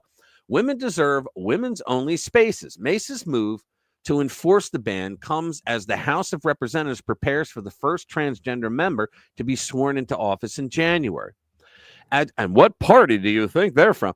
As Slay News reported, the newly elected congressman Sarah McBride from Delaware is a male who claims to be a trans woman.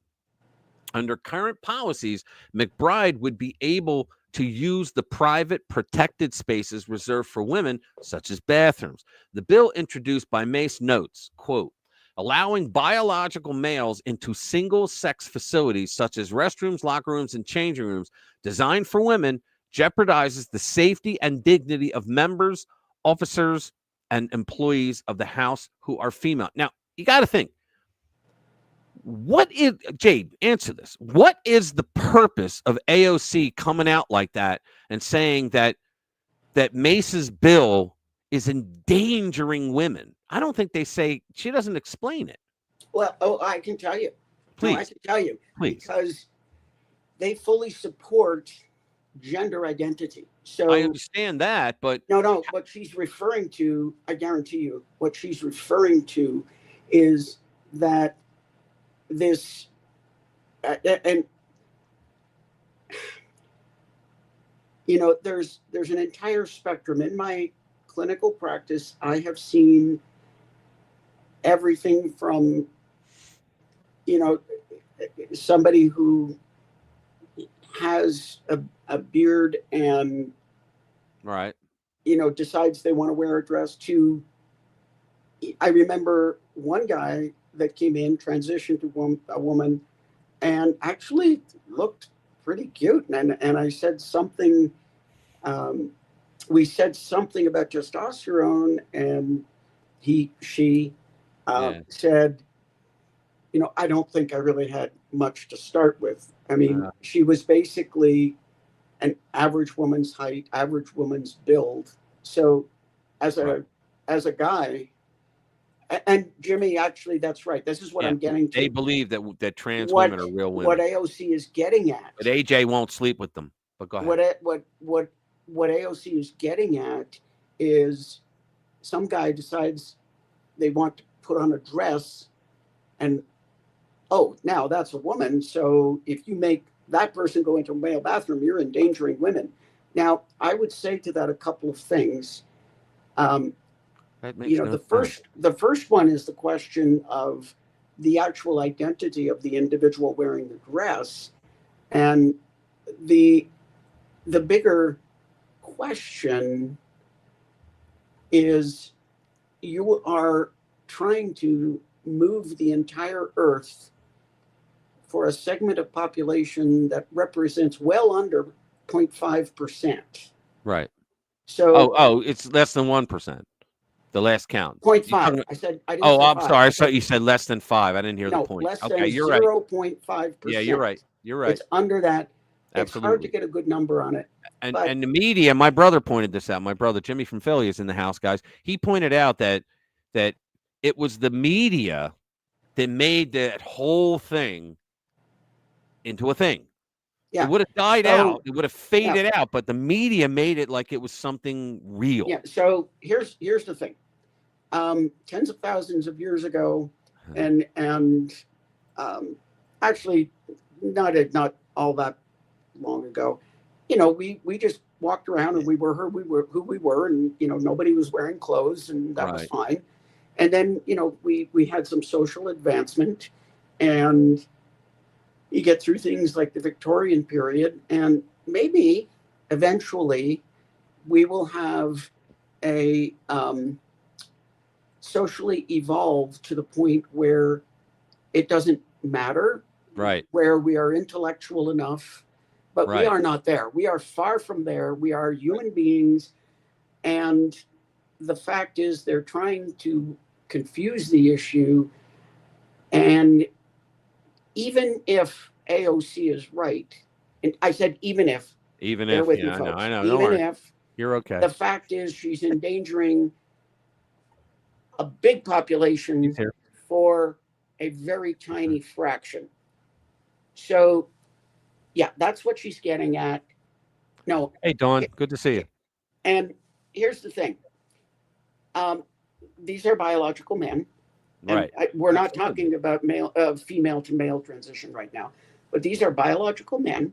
Right. And, you know, you get into weird situations like in the California prison system where all you have to do is say, I'm a woman, and they'll transfer you to a woman's prison. And guess what happened in the women's prisons? Oh, yeah. Oh, nothing. Pregnancies. Don't say anything, bigot. Yeah, What's that? pregnancies. Anyway, Oh, yeah. so here's the thing. What's up, Special K? Good to see you, man. There's some people, you know, there's some guys who I think really, it's a few, it's less than 0.5%, you know, but they really don't function very well as a man, and they function better as a woman. Okay, great. Right. Dress how you want, do what you want. And then, you know, I think you get into a more confused problem. For instance, once somebody has had bottom surgery, it can be pretty for hard. life.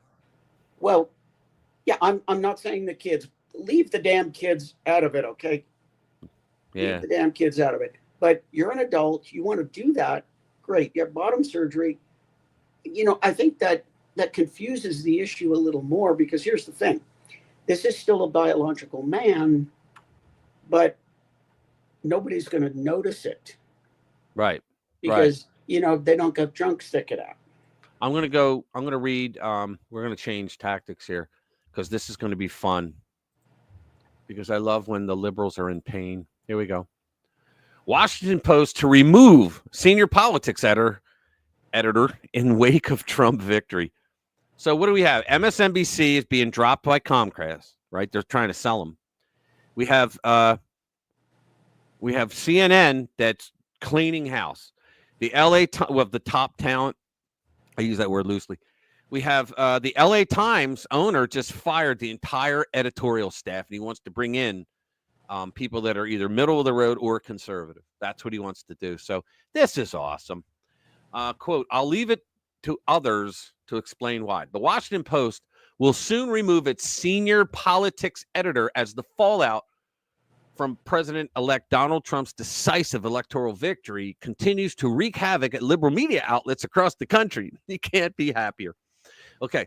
According to a Thursday report from Lachlan Cartwright of The Hollywood Reporter, Dan Egan, a longtime WAPO employee and current senior politics editor, delivered the news to his colleagues in a cryptic email. Quote, I struggled with how to write this message, since there is an element of begging to it that is not particularly attractive. But what the hey? I was informed Monday that I will be removed as senior politics editor at the end of the year. I will leave it to others to explain why.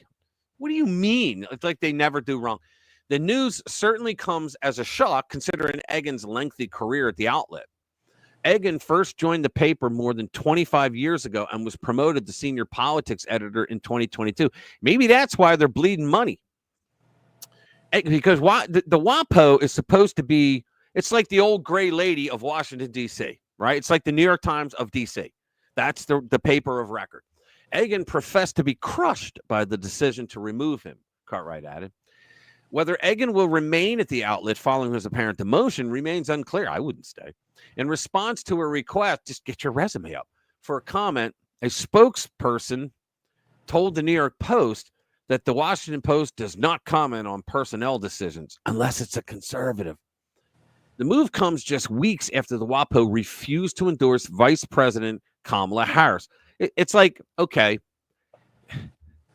the story wasn't, that's how they said it too. The story wasn't they weren't going to endorse Vice President Kamala Harris. It was they're not going to make an endorsement. But everybody knows that if they did, it would have been Kamala, right? That's the crux of it right there. That's the darkness of it. The second major left-leaning outlet to do so in the 2024 election. The Los Angeles Times likewise opted not to endorse a candidate, prompting a flurry of resignations and a significant drop in subscriptions. That's fine. He wants to redo it. So all you lib nuts, go, leave. Maybe I'll start reading them if they start putting some real writers in there. Both the Washington Post, owned by Jeff Bezos, the Amazon guy, and the Los Angeles Times seem to want to change the way they cover the political landscape in the U.S. You know what it is? They realized that bias against Trump was no longer economical. It didn't make money. In an op-ed published on October 28, Bezos admitted that his and other outlets have lost the trust of readers because of political bias. Thank you. Quote, we must be accurate. The WAPO. We must be accurate and we must be believed to be accurate. It's a bitter pill to swallow, but we are failing on the second requirement. Most people believe the media is biased. They are. LA Times, Dr. Patsoon Xiong has also said that the entire editorial board at his outlet will be replaced and that the new board will include conservative voices. They see the sea change, right? I will work towards making our paper a media fair and balanced, sounds like Fox News, so that all voices are heard and we can respectfully exchange every American's view. That's all we ever wanted. We don't give a shit if your writers are left wing or right wing. Just report. Let us decide. Print media are not the only outlets to abandon their leftist perches, at least publicly. Joe Scarborough, yeah, they may be gone. Joe Scarborough and Mika Brzezinski of Morning Joe on MSNBC recently paid Trump a visit at the Mar-a-Lago to restart communications. I would have told Trump, go wait in line. I might be with you. I'm busy. That's what I would have said. In this meeting, President Trump was tearful. No, he wasn't. He was upbeat. He seemed interested in finding common ground with Democrats on some of their most divisive issues. And for those asking why we would go speak to the president-elect during such fraught times, especially between us, I guess I would ask back, why wouldn't we? She did say that. Yeah, Jon Stewart got that one. Yeah. Yeah. Did you see his response? No, what did he say? He says he played that clip, and then he says, and to those people, I say, why wouldn't we? And he says, oh, because you kept calling him Hitler? Yeah, that was it. That was it. Oh, maybe because you kept calling him Hitler? Yeah, he kept calling him Hitler. He kept lying about him, lying about his wife, lying about his kids, lying about us, the supporters. And Jon Stewart's not a conservative. But here's the thing. I know, but he's funny. Here's the thing. In the days since the announced meeting with Trump, Morning Joe ratings have tanked 15% as liberal viewers reportedly see it as a betrayal. Now, I had heard some of that a lot. They went off on them. I mean, whoa, they trashed the two of them. But that's 15% on top of the 40% from last year. Yeah, exactly. Exactly. Every year when these ratings come out, I love to write about it, right? So I write these stories and I'm thinking, wait a minute, it was 50% last year, it was 75% the year before, it was 40%. How much of a fucking percentage do they have? Like, what is their numbers? Like, you take 50%. Okay. So now the next year it didn't grow, but in the next year you take 25 more percent. And it's like, and now you lost 16%. Okay, so what is your numbers down? Yeah, but the beauty, Rich, is you can lose 25% this year because 25% of a very small number is a very small number. Right, exactly. And then all the readers of the Washington Post, I mean, all three of them, Yeah, 110% all the time. So exactly. Yeah. Yeah, I know. Let's see, what do we got? We got some. Yeah, here you go. This one goes into somewhat of what you were saying earlier, Jade. Ready? The DOJ now wants to gag criticism against itself, claiming it's harassment and a safety risk. That's Merrick Garland crying. Are you sitting down? Because this one's a doozy. The DOJ is now working overtime to gag public scrutiny against itself, claiming it leads to online bullying and poses a safety issue for their staff. So FBI agents are going to be bullied online. I mean, can you imagine this shit? Seriously? Well, if they really want to know what harassment and feeling unsafe looks like, they should try being a Trump supporter for a day. Exactly. After all, the Biden-Harris era has been a dark time for political dissent, with countless Americans targeted and persecuted for daring to stand against the regime. The most high-profile political prisoner is, of course, President Trump, but the list doesn't end there. The January 6th defendants, Steve Bannon, Peter Navarro, and even Douglas Mackey, have all felt the heavy hand of the weaponized DOJ. I just love that it's coming back on them. But here's the chilling part. It's not just politics that can land you on the regime's hit list. In Texas, a courageous doctor named Ethan Haim was arrested by the Biden administration for refusing to accept and participate in the sexual mutilation of children in his hospital. And the reason we mention him is because he is the one sounding alarm bells over the DOJ's move to silence criticism against them via a chilling gag order. It likely won't come as a shock to any of you that the DOJ fabricated charges against Dr. Haim to justify their attack on his moral and professional stand, dragging him through hell in yet another grotesque example of the justice system being turned into a political weapon. Exactly. Let's see what he has to say here on Tucker. Come on. If just 10 years ago you brought your 11-year-old daughter to the doctor and told We won't play the whole thing. She says she's a boy. And if the doctor got back to you and said, well, in response to her claim, we're going to remove her breasts and stop her puberty, you would know you're not dealing with a doctor at all, but a witch doctor. Yeah, and psycho. you'd probably call the authorities. Wasn't that long ago? Well, now the authorities themselves are saying exactly the same thing. Here is someone you may recognize, the Assistant Secretary of Health, Rachel Levine, telling you that blocking a child's puberty, the most natural of all progressions in life, isn't bad, isn't grotesque, isn't an attack on nature, isn't life-threatening. No, it's instead life-saving. Why?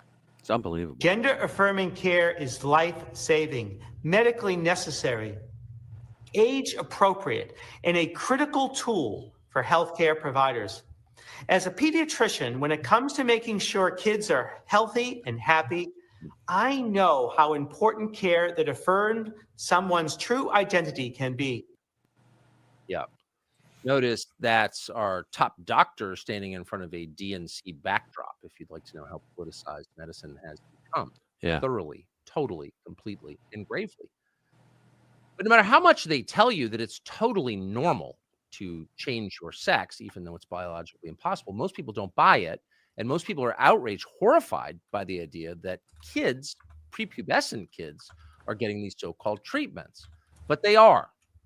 Doctors and hospitals deny it, but we know for a fact it's happening thanks to one brave physician called Eitan Haim, who works at Texas Children's Hospital, or did. And while he was there, he found that that hospital was secretly performing sex change procedures on children while, again, denying it to the public. So he went public and told the rest of the country what was happening. And he found himself immediately targeted for prosecution by the state of Texas. And he is not bowing in any way. Good. Dr. Haim joins us Here we right go. now. Doctor, thank you so much for coming on. So there are two parts of the story that I think are shocking and worth hearing about in detail. The first is what you found, and the second is what happened to you personally after. Can you start with the first? What did you discover working there? Where do you hear this, guys? Yeah. So first of all, thanks for having me on. Of course. But when I was working at Texas Children's Hospital, I was a surgical resident, which means I was in my training phase to become a board certified surgeon. And while I was working there, the hospital had released a statement in March of 2022 that said they were unequivocally shutting down their transgender program because of the legal risks. And I quickly found out this was a complete lie, completely untrue. Just 3 days after that, they had placed a puberty blocking device into an 11-year-old girl. And I knew this because I worked at the hospital. I knew the people who were doing these procedures. They had told me about it. And I saw the frequency of these procedures increasing over the next couple of months. And then you see the directors of a program that supposedly does not exist given the opportunity to speak at the hospital's most prestigious lecture series. So they would teach these general pediatricians how to ask these children about their gender identity behind the backs of their parents. They would perpetuate the lie that either these kids have to adopt a false identity, become chronic medical patients, or they're going to kill themselves. And when I understood the extent of the deception that was happening, that Texas Children's Hospital told the public they were shutting down this program in March 2022, But behind closed doors, Yep. they did the exact opposite. Yep. They increased the scope of its practice and prioritized it to the highest level. It should be charged. I knew I had a crimes. responsibility to do something about that. You know, I had a responsibility as a surgeon, as an individual. So I had to make it known to the public. And that's when I had reached out to Christopher Rufo, who broke the story on May 16th, 2023. I've always wondered, and no one's ever really explained it to me adequately, but since you work there, I'll ask you, what do you think the motive was? Why would anyone want to do this to a child, do you think? Yep. I think it's different for different people. I think Money and there's some people ideology. who know that it's inherently wrong. And it's easy to sway those people with possible financial benefits because it can be something that's very lucrative. If you have all these specialties, you're seeing all these patients. But then I think the more important component is an ideology where Yep. people have bought into this idea that they can play God, that they can create this new type of human. And for them, it provides a Yep, meaning you're right, Don. because there's something missing in their life and they have to fill it with something. You have to believe in something. Yeah.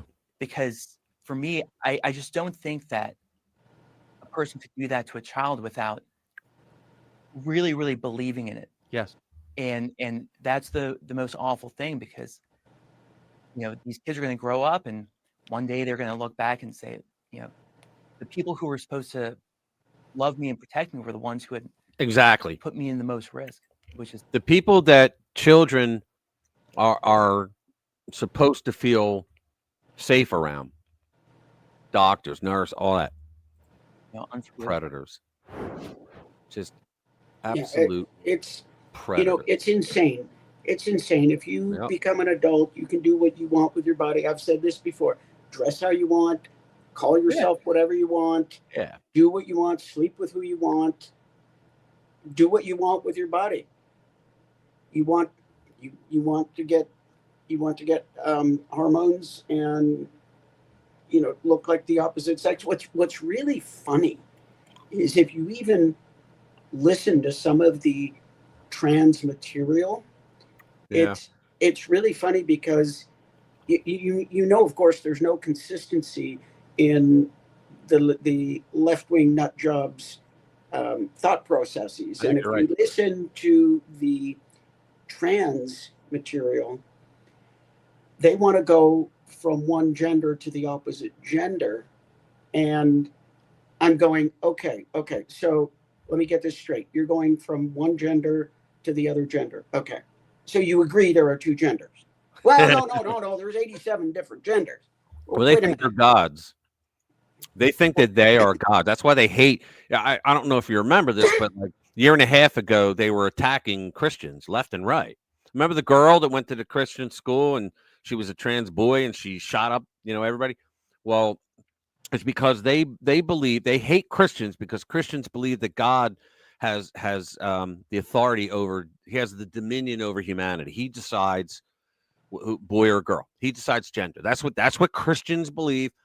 And yet the trans people believe that they are themselves must be gods because they have dominion over humanity, that they can determine their own gender. And of course, we all know it's it's like Looney Tunes stuff. But imagine that for the first couple of years, you're not allowed. I know. You weren't allowed to even say it, right? And I always said, like, instead of like enabling this, like we don't enable schizophrenics, right? We don't enable any other kind of a psychological disorder, but they enabled it. And they did it. I believe it's all part of queer theory. And a lot of people don't understand queer theory. It does not have anything to do with sexuality. Queer theory is coming up with programs or policies that will fuck up the normal way of life. So queer theory would say, well, we're going to throw this trans movement in here so that we can just mess things up, create chaos. It's anything that they do, really. We want to create chaos everywhere because with chaos, what happens? The Marxists move in and they say, we're going to use this chaos to present our own programs, and then people might like it, and then we take over. And that's what it is. And I thought it was all part of queer theory, and it would have died out right away. People would have laughed it off, but our freaking media are the ones that made it look like that it was this huge thing, that it was like a large percentage of the population. It was a serious problem, and when you say that it's not real and all that, and it's like, okay, so the guy thinks that he's a girl. Like you said, you're an adult, have at it. You have an addictomy surgery or the opposite, whatever you want to do, okay? But leave the frickin' children alone. Here's the thing. Marxists always go for the kids. Go ahead. Here's the thing. Kids are kids. What is the role of a parent? Let me answer the question. Let me answer the question for you. The role of a parent is to guide children and to correct them when they're wrong. Would you agree with that? Oh yeah, absolutely. Absolutely. I mean, that's the basic. I mean, there's lots of other things, but that's one of the main roles of a parent. So a kid says something, and I saw there you go. I saw Ben Shapiro, Ben Shapiro. I saw him comment on this once. His young boy, his older sister had got a pair of very shiny, sparkly shoes. And the boy sees the shiny, sparkly shoes, and he puts them on. And he was like, 4 or something like that. And he runs around, and he thinks this is great. He loves the shiny shoes.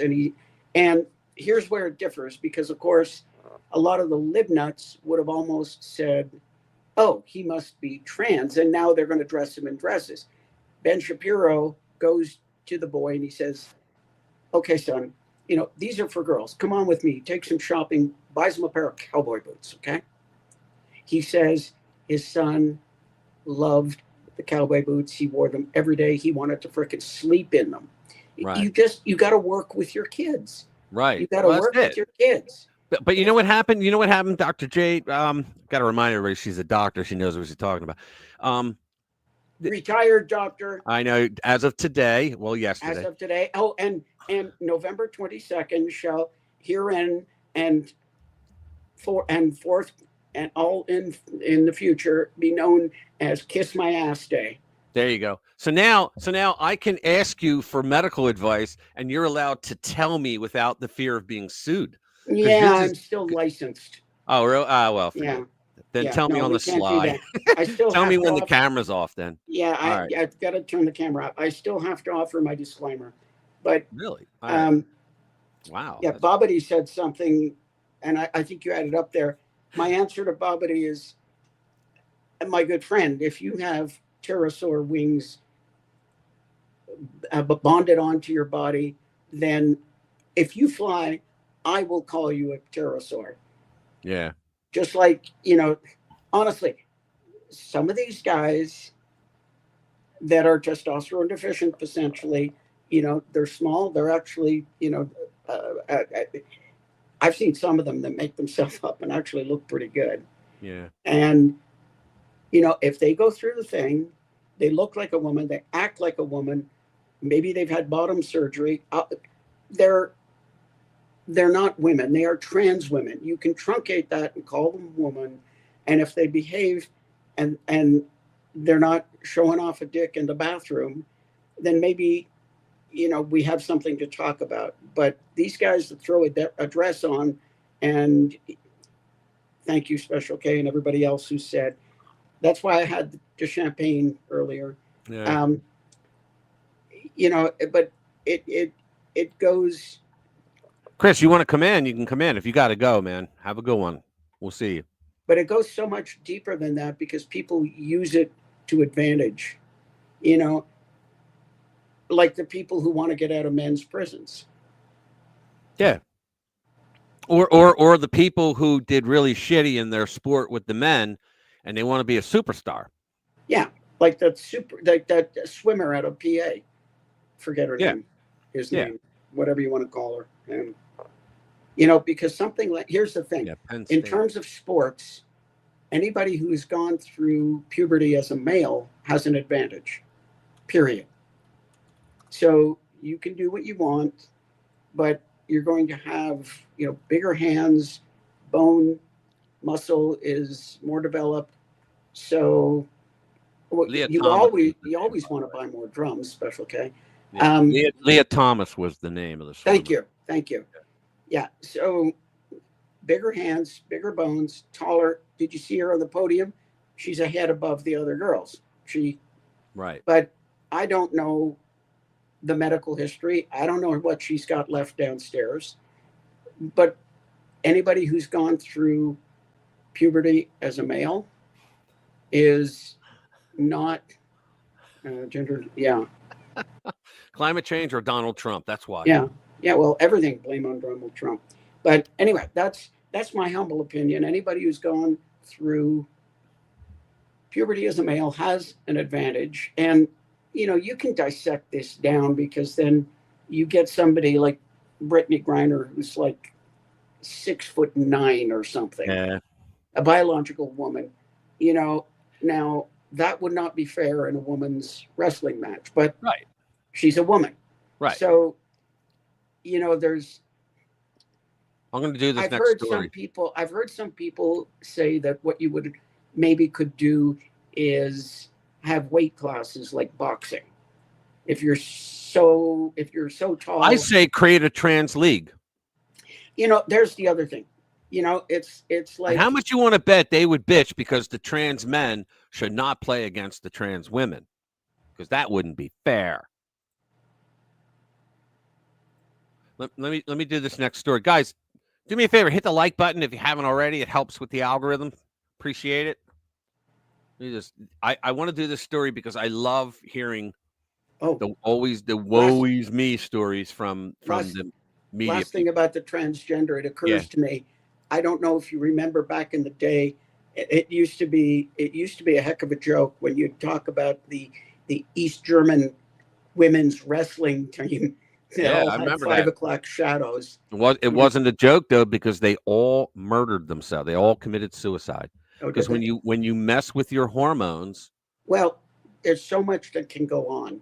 They all committed. Yeah. Well, plus it was back then when they didn't really know much about it back then.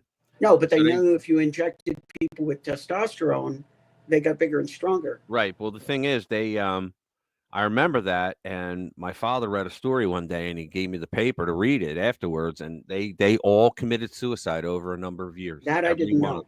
See, but the thing is, when you do something like that, or the bodybuilders abuse these chemicals, they don't use physiological amounts or a doping league chemicals.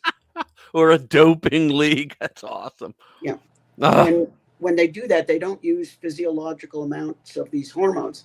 They use huge amounts of these hormones. And that's part of the problem. Anyway, let's get on to the next Bill O'Reilly reveals inside scoop on what's really happening to MSNBC and The View, and it's about time.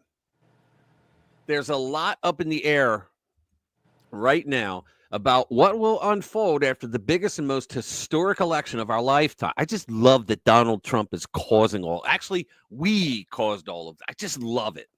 One thing we know for certain is that President Trump is assembling the ultimate America First team, if the rhinos allow it in the Senate. But we also know the deep state will stop at nothing to stand in his way until he fires them all. This is truly a battle of good versus evil. It really is. And our fight is just getting started. Amid all the questions and uncertainties, one thing is crystal clear. The fake news media is crashing and burning before our very eyes. And we have President Trump to thank for that. Actually, we voted for him. The extent of CNN and MSNBC's downfall is absolutely stunning. Glenn Greenwald writes, if it comes up, ready?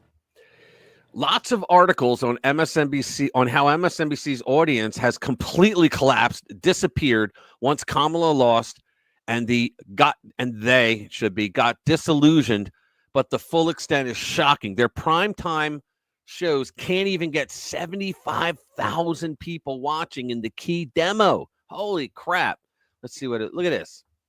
So Fox News always beats the living hell out of everybody. I love that. So look at MSNBC. And I had heard before this that it was CNN that couldn't keep up because MSNBC, I think it was during the debate, MSNBC was losing it. Or I'm sorry, MSNBC was getting good ratings for MSNBC, and CNN couldn't even get 800,000. But now it's like the opposite. Look at that. Hayes.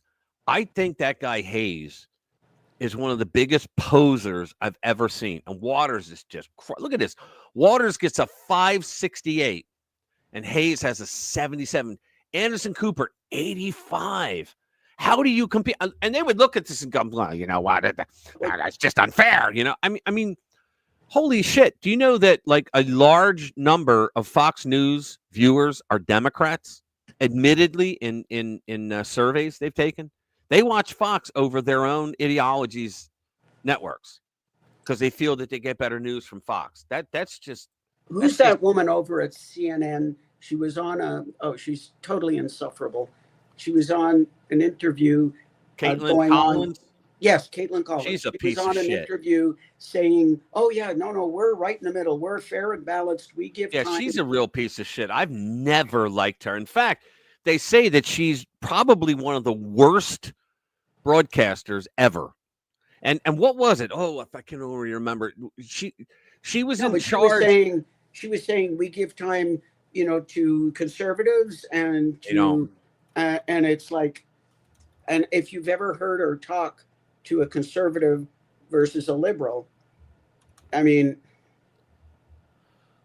she's like totally amazing. She did something that was like ridiculous that would not be put on a resume. Like it was a legit job, but it was something that you wouldn't put on a resume to get a job being a news anchor. And people are like, wait a minute. Like how did she get that job? Wink, wink, nudge, nudge. But she was just terrible. Anyway, back in 2016, Trump delivered the first major blow to the propaganda media when he declared war on the fake news. In fact, it was the leftists that started the term fake news. It was Hillary. But Trump, like everything else that sounds decent, he co-opted it and made it a champion movement. But in 2024, he delivered the final crushing blow. This time, Trump didn't have to call them out or fight them head on. The groundwork was already laid in 2016 when he labeled them the enemy of the people. Instead, in 2024, he dealt with the media in a completely different way. He ignored them. Did you notice that? He freaking ignored them. And that move was a game changer. By refusing to give them the attention they crave, Trump exposed their irrelevance and collapsed the legacy media empire. Now, Dr. Jade, why do you think he could ignore them and that it just destroyed them? What was it?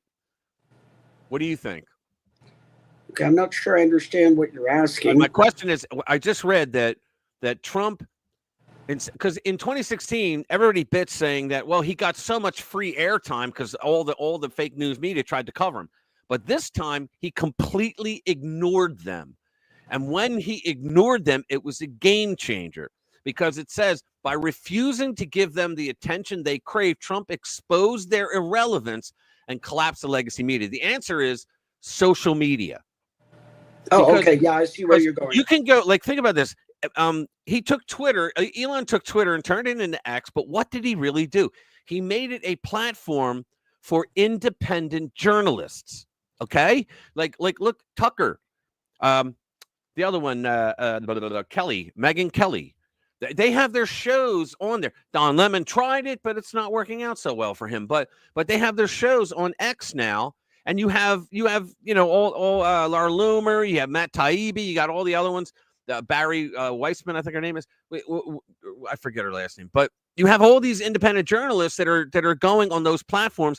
You want to watch news, you go to YouTube. You want to watch news, you go to Rumble. You go to X. You go all Glenn Greenwald, right? I mean, they don't need legacy media anymore, and Trump literally harmed them by ignoring them. He wouldn't do too many interviews. What's that? The thing is, they shot themselves in the foot. Oh, absolutely. They do every time. They don't know what the hell they shot themselves in the foot. The only problem is it's taken 60 years for people to notice, because this time around, and it's the first time in my lifetime that I have heard this, Black leaders coming up and saying, you know, we voted Democrat for 50 years and it hasn't gotten us anything. And this man, and they remember under Trump how great it was. And yeah, my wallet was thicker when Trump was in office. Everybody votes with their wallet. My business was doing better. I'm going with Trump, you know. And you have to also remember, and this is absolutely critical, people did not vote Republican this time around. People voted Trump. That's exactly right. People voted Trump. And luckily they voted down ballot because they were smart enough to know that if they did not vote down ballot Republican, that Trump would be useless. They voted Trump, and they voted people to support Trump. And that's why the thing has been where the party has been pushing their leader forward. It is very, very different. Trump is out there, and the Republican Party is holding on to the rope that he's dragging. Yes. Let me finish. And go ahead. And he is large and in charge. I think that it is so far ahead, so much better that he took 4 years away from the presidency, because he would have been wasted if he would have had to been stuck with Pence and and all the other rhinos that just would have kept doing what they were doing. But now he's going to have a cabinet if he gets past the fucking rhinos. Well, he's already threatened people like Thune. He's already read the riot Thune? act. Yeah, he put the word out. Yeah, he read the riot act to Thune. He said, listen, I mean, it started with he was going to support Rick Scott. And he told Thune, okay, you can get elected, but I can screw you up. Oh, yeah. Let me finish this, because I want to get to the video of Bill O'Reilly. Okay. So now, as a result, the biggest liars in the business, CNN, MSNBC, and the cat ladies from The View, are finally facing the music. Word on the street is that massive layoffs are looming over at CNN. But the real shocker is what's happening behind the scenes at MSNBC and The View, ABC. According to Bill O'Reilly, there are some very sneaky moves underway to pull these shows off the air. Now, you remember Richard Maddow. I know her name's Rachel, guys. Richard Maddow was making this whole ploy. Do you want to see me get kicked off the air? He's going to have me arrested and put me into an internment camp. She thought she was way more important than she was. So get this. It says, according to Bill O'Reilly, there are some very sneaky moves underway to pull these shows off the air as they continue to drag down NBC News and ABC News like anchors on a sinking ship. Let's get to this. I want to hear, because I didn't watch this. So let's see. You're going to have to try to mend some cliche fences, and you two are going to go in there and you're going to try to tamp it down, because Comcast knew the next day they were going to announce that MSNBC is vapor. That is a huge meteor story. Why is it vapor? Just because they're spinning it off and putting them in the... They're spinning off a bunch of brands. There's no spin-off. Yeah, there is. It's a spin-off company. There's no spin-off. See, you buy the propaganda, Cuomo. Oh, okay. See what I mean about I'm just saying people? what's being reported. All right. But what do you know? It's being reported. Yeah, I know, but why would you believe what's being reported? You want the real story? Here it comes. Please.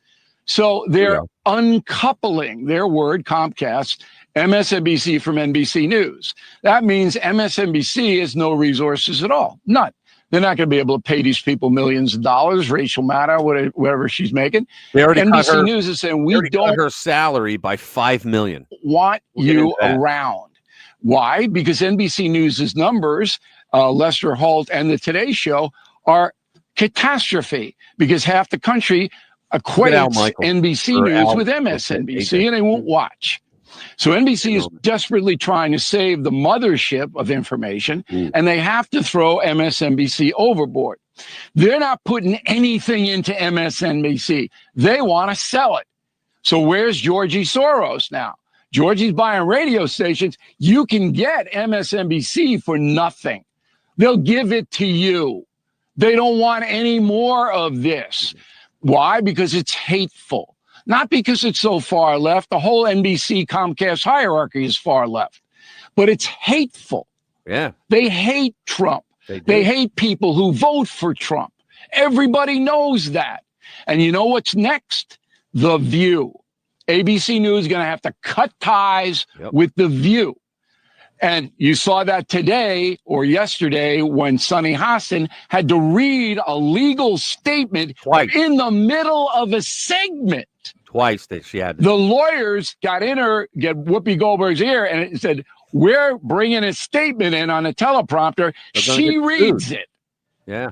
So it is over for these far left networks. Done, never coming back. Dracula's stake in the heart. Who benefits? News Nation may, but CNN, which is on the ropes too, will probably get some MSNBC viewers. Wow. There you go. What do you think of that? Well, I'm certainly not going to accuse him of not making sense. Stephen Smith. He Yeah, gets I mean, radical. the future will tell, but I called him Al Michael. MSNBC is, I don't know why. and more and more people are just seeing how Call it the shrew. completely crazy they are. They are literally out of their effing minds. Yeah, when you listen to them. No, The View, I call them 5 harpies in a table. That's what I call them. Here you go. I got one here that I want to play for you. This is the race lady on MSNBC, right? She is literally out of her effing mind. Who's this? Joyless Reed? Yeah, here you go. MSNBC psycho Joy Reid urges Democrats to exclude pro-Trump family members from Thanksgiving. Warns they may turn you in. This woman is out of her effing mind, and she's gotten away with everything because she's the race lady. She'll call you a racist. One time before I even knew who she was, this is before I got like really heavily political. I heard this woman on the news like all the time. It was like every other sentence she talked about brown people. And I'm like, what is up with her? So I finally found it. I was like, oh, her name's Joy Reid. What a bad name for that. Because it was like everything was about brown people. And I'm like, holy shit. Can you imagine? And it was like what she does is she'll do a segment and she'll say like for example, well, those Trump supporters, what they say is, and she'll say X, Y, and Z, and she goes, and we know what that means is D, E, and F, and she just totally makes up D, E, and F, just out of thin air, just completely makes it up. But she's Harvard graduated, so she's intelligent enough to know how to make it sound like she's being a news person. But when you look at when you listen to what she actually said, it's out of this world. Crazy. MSNBC's resident wacko, Joy Reid, is urging Democrats to stay away from their pro-Trump family members at Thanksgiving. Thanksgiving's like the #1 family holiday in America. It's like the most traveled holiday, more so than Christmas and Easter, because people go home to be with mom and dad for Thanksgiving. It's the most traveled. In a rant upload, she does this every now and then. In a rant uploaded to her social media channels, the MSNBC host insisted that Democrats have every right to feel afraid of people who do not agree with them politically and should therefore shun them at Thanksgiving. These are the people who used lawfare. This bitch approved of lawfare against Donald Trump, and she's saying that we are the people who disagree with them, that they should be shunned. I'm just going to play it. I'm going to go over here. I'm just going to play it. This is, and she's whispering. People are rightfully alarmed. They have a reason to be alarmed. She's whispering, I think, because there must be other people in the vicinity, right? And she knows that what she's saying is fucking wacko. And if you would vote for that, people may not feel so confident that they're safe with you. This is not crazy. This is legitimate feelings of fear of you and a feeling that you might not be someone they could trust. If this thing goes way south, autocracies go south real fast and things get ugly and people get asked to do things and turn people in and point people out and turn on them. And if you're voting affirmatively, gleefully for this, people might, I don't know, may not feel so confident in you anymore. That's real, and you kind of have to live with it. So if you think that you can vote for what people see as their destruction and then demand that they still are cool with you and kiki with you and have Thanksgiving with you, like, I think you're kind of missing the point of what people are upset about. They're afraid. And autocracy and fascism are things that are legitimate to be afraid of. So you may want to step back. Guys, here you go. Anybody who would vote based on the color of skin that is so superficial. Here you go. Ready? Autocracy, a system of government by one person with absolute power. Where they're getting this from is Richard Maddow always said, we're about to come up with a new government where everybody works for one man, Donald Trump. He's the only man that will make decisions. And I'm sitting there going, you know, Rachel, you might not know this, but all 100,000, whatever number of federal employees in the executive branch, they all work for the president. They work for one man. And they're supposed to, this is why the deep state's a problem. The president gets elected based on his agenda that he wants to push for the country, to make America better, to make it great again, whatever the phrase, right? The slogan. But to think that the deep state is the ones that fuck with his agenda, they got to be fired. Everybody works at the pleasure of the president in the executive branch, full stop. And yet she's there. These people, they're just, so she thinks it's going to be an autocratic thing that only Donald Trump's in charge, right? Why is he bringing in a goddamn cabinet then? Well, she was one of the ones that complained about, President Trump, look at him, he's bringing in his own people. I know.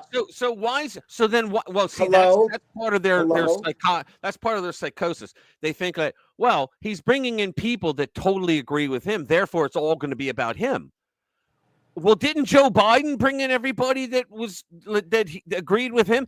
I didn't see him bring in any conservatives whatsoever. Barack Obama, did he ever bring in conservatives? Donald Trump in 2016 made the mistake of listening to Jared Kushner and hired all kinds of rhinos. You know, the Republican wing of the Democratic Party. You know, so screw these people. Yes, the president has the right to bring in the people he wants to run the government. Yeah. He won the election. We won, bozo. Yeah. They just, you know what it is? Democrats always, this is another Rushism. Democrats always feel that when they lose an election, they think, you know what? Okay, we get it. The American people made a huge mistake. All right. They misunderstood us. They didn't know what we were trying to say. But you know what? When we get back in power, we will be magnanimous to them. We'll forgive them. We will absolutely. That's how they think. Now, do you think a single one of them is going, hey, guys, we need to take a look in the mirror. We need to do some self introspection here and wonder what the hell we did wrong. No, they're out there blaming everything. It's like Hillary when she wrote her book. What happened? Well, I could answer that. Trump happened. That's what happened, Hillary. But she went on that 18-month tour, the longest book tour in history of the world. And just coming up with every goddamn, I mean, she blamed women, for God's sake. Yeah, and I think she blamed humidity at one point. And when they win, it's all their way. They don't want to listen. And when they lose, now they want to compromise so they get half of what they want. Yeah. You know, I don't know why, but it reminded me of a story. This is apparently a true story. If it isn't, it should be. Somewhere in the early 1960s, over Germany. A Lufthansa pilot is coming in to Munich, and he's speaking English, and he gets on the radio, and he says, "Why should I have to speak English? I am a German in a German plane over Germany coming into a German airport." And an unidentified second voice comes on the air and says, "Because, old chap, you lost the war." Yeah. Yeah. It's like, what was that? I said it last week. It was, the bumblebee does not waste any time or energy trying to explain to the fly why flowers taste so much better than shit.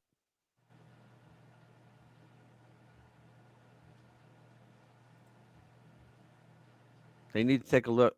All they need to do is look at RFK Jr. for an electable Democrat. Exactly. And you know what? They shunned him. They booed him out. And God bless him for being so stupid, taking a dynasty family member like that and sending him over Trump's way. You know, if they would have put him at the head of the party, we might have been in trouble. It would have been a run for the money, but he would not implement anything. It's all ideological over there. I mean, we have an ideology too, but here's the thing. Our ideology is based on constitutional principles, right? It's based on the Constitution. It's based on Judeo-Christian values. Their ideology is based on Marxism. It's based on communism. It's based on all that left-wing theory that wants to trash America. That's what they're based on. Yeah, and RFK would have gotten in there, and he would have, brought the pharmaceutical companies to bear, and the FDA, Yep. and and here's the thing: follow the money. Yes. Follow the money. Who's getting paid by who? That's exactly right. You always do that. Yeah. Let's see if we got another one. We're hitting that time. Let's see. We still got 20 minutes, something like that, or half hour. Yeah. Half hour. We got 20 minutes plus the time it takes to say goodbye. Yeah, there you go. Let's see. There you go. There's one. Trump's ICE nominee. Hang on. Trump's ICE nominee decision could be imminent as deportation plan takes spotlight. Multiple candidates are believed to be in the running. See, this is another reason why Biden is opening the floodgates right now at the southern border to fuck with Trump. He wants to make it so hard for them to do deportations. That I'm convinced that's what it's about. A decision on whom President-elect Trump will nominate to lead Immigration and Customs Enforcement is expected within the coming days. Sources familiar with the proceedings tell Fox News Digital, ahead of what could be significant opposition to mass deportations from some Democratic states next year. They're already saying they're not going to cooperate. I mean, think they learned, Jade. They learned absolutely nothing from all the illegals being pushed into their blue cities that Joe Biden brought in. They lost an election predominantly because of that. It was the dumbest decision they ever made because they pissed people off. The people that live in those cities. All right, let's talk about it. Minorities, Black and Hispanic, mostly. They were out there saying, they were telling their politicians in all those meetings that they had, especially in Chicago, they were telling them, look, you're eating up all the resources that our tax dollars paid for with these illegals. We can't get a job because you're pushing all the illegals into the jobs. What the hell? And they didn't listen. And I told them that finally, for years, these people knew that the Democrats were full of shit, but they thought the Republicans hated them. They thought people like me and you hated them because of the color of their skin. That's what they've been told. It's generational, right? So what happens? They finally, like Trump comes along and gives them a good 4 years, right? Except for COVID. And then Biden comes in and completely demolishes the economy. And, you always hear in the stories, economy falls, Blacks and Hispanics hardest hit. Well, it was true. Would they say that no matter what? It was absolutely, it could be, a meteorite, an asteroid is coming to destroy the earth. Headline would be, we're doomed, women and children hardest hit. It's just how they think, right? But these people are not stupid. They know that the world went to shit because of their party. So they got together, and you know who I give the credit to? I could probably be wrong, but possibly be wrong, but Snoop Dogg. Because when they asked Snoop Dogg this time around, so what do you think of Trump? He smiled and said, I got nothing but love for Donald Trump. He said that to a news person, and it went viral. And it was pretty much because Trump pardoned a friend of his, because Trump read the case file, said the guy got a raw deal, and he pardoned him, right? But when Snoop Dogg did that, remember, Snoop Dogg's the one that did the video where he shot a Trump-looking actor in the head, right? Of course, it was a flag that said bang, but you get the point, right? But when Snoop Dogg came out and said that, he gave permission. There were several people that gave permission, but he gave permission to his crew, his people, his supporters to start looking at Trump as an alternative to the Democratic Party. And they exacerbated their problem, the Democrats, by just pushing tens of thousands of people, these paupers, into their neighborhoods, their communities, committing crimes left and right, even though they tell they don't get any crimes. You know, tell Laken Riley that, her family. You know, so I mean, screw them. It's all on them, right? Yeah, so, Hollywood's going the same way. Have you seen Sly Stallone and James Woods and a couple of others coming out? Well, Stallone left Hollywood. He moved out. Oh yeah, he told them screw you. I mean, yeah, he said they're trying to screw me, so screw them.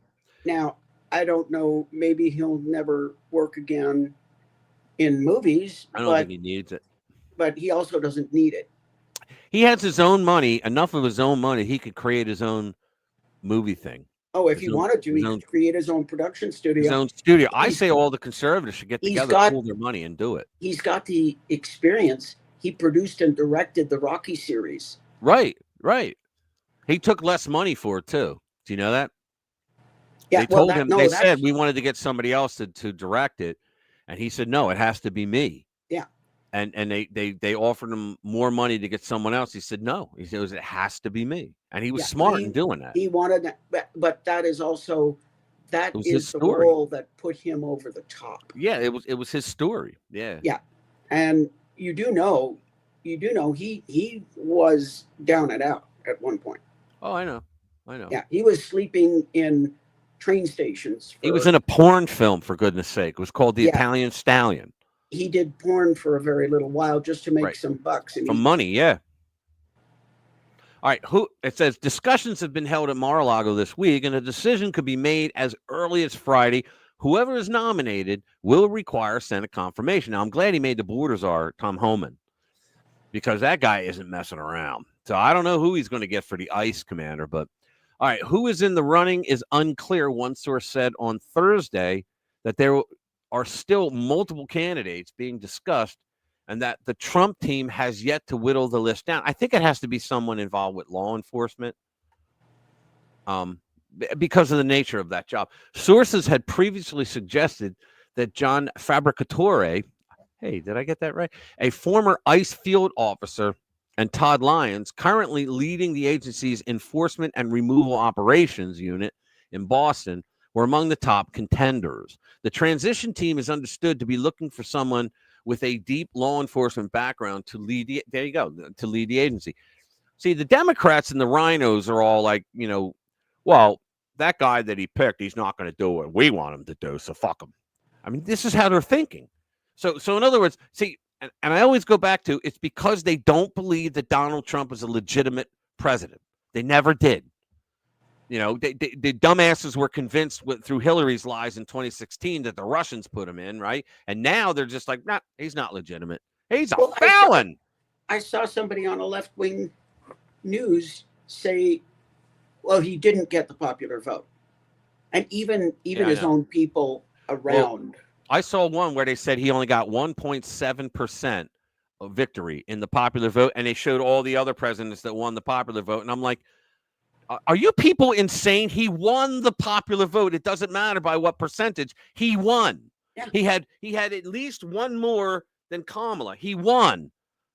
Yeah, but they were saying this guy was trying to say he didn't win the popular vote. Even his libnut colleagues called him out on that one. It's just unbelievable.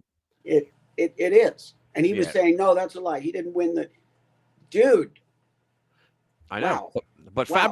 Fabricatore or Fabricator, I don't know how to pronounce it, guys. Sorry, is now understood to be out of the running to lead the agency. Lyons is believed to be held in high regard within the agency and by a number of people on the transition team, given his leadership of the Boston unit and his teams working in chasing down criminal illegal immigrants who had been released from custody in the sanctuary city. I just,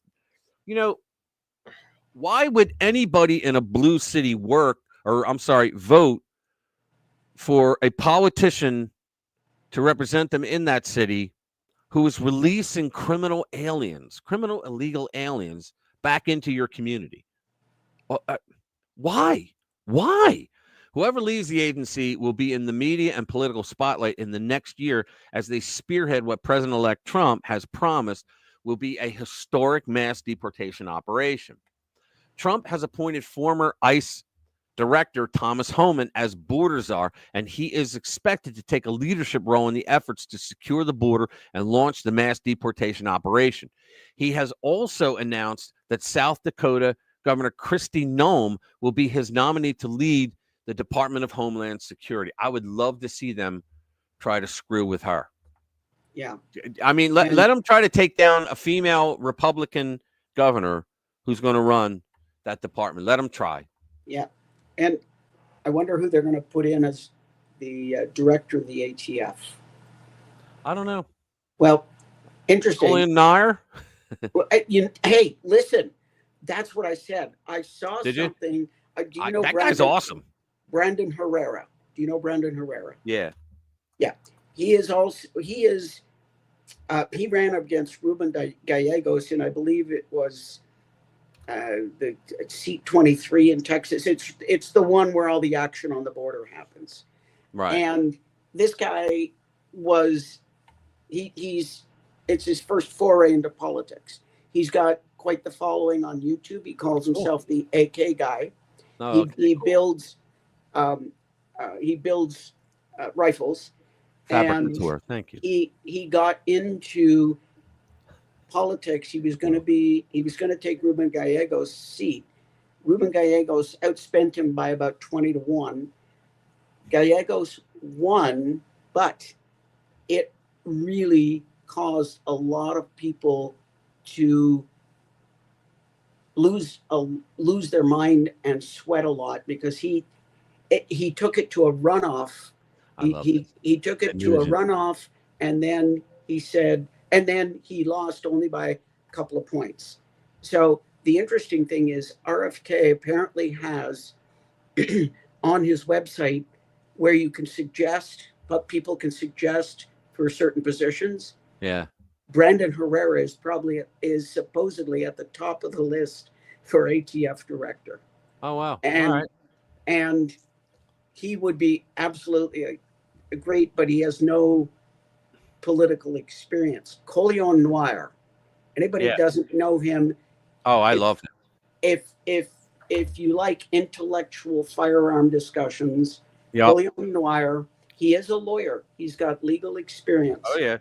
He was the first one I thought of. Oh, I love that guy. I'm going to play. I'm going to find. I think, put him in charge of the ATF. The problem is, of course, anybody that I would want to see leading the ATF, or is it the AFT? It's the alcohol, tobacco, firearm, because that's the order it was written in the Constitution. Yeah. Or is it the AFT? No, it's ask ATF. Joe. You have to ask Joe. I know. It's actually alcohol, tobacco, firearms, and explosives now. Yeah. Now, I'm making a joke here. Okay? I know I'm making a joke on Joe Biden calling it the AFD. You know something? The joke's not funny if you got to explain it. It's a terrible thing. It's a tough audience here. It's a really tough audience. Anyway, anybody.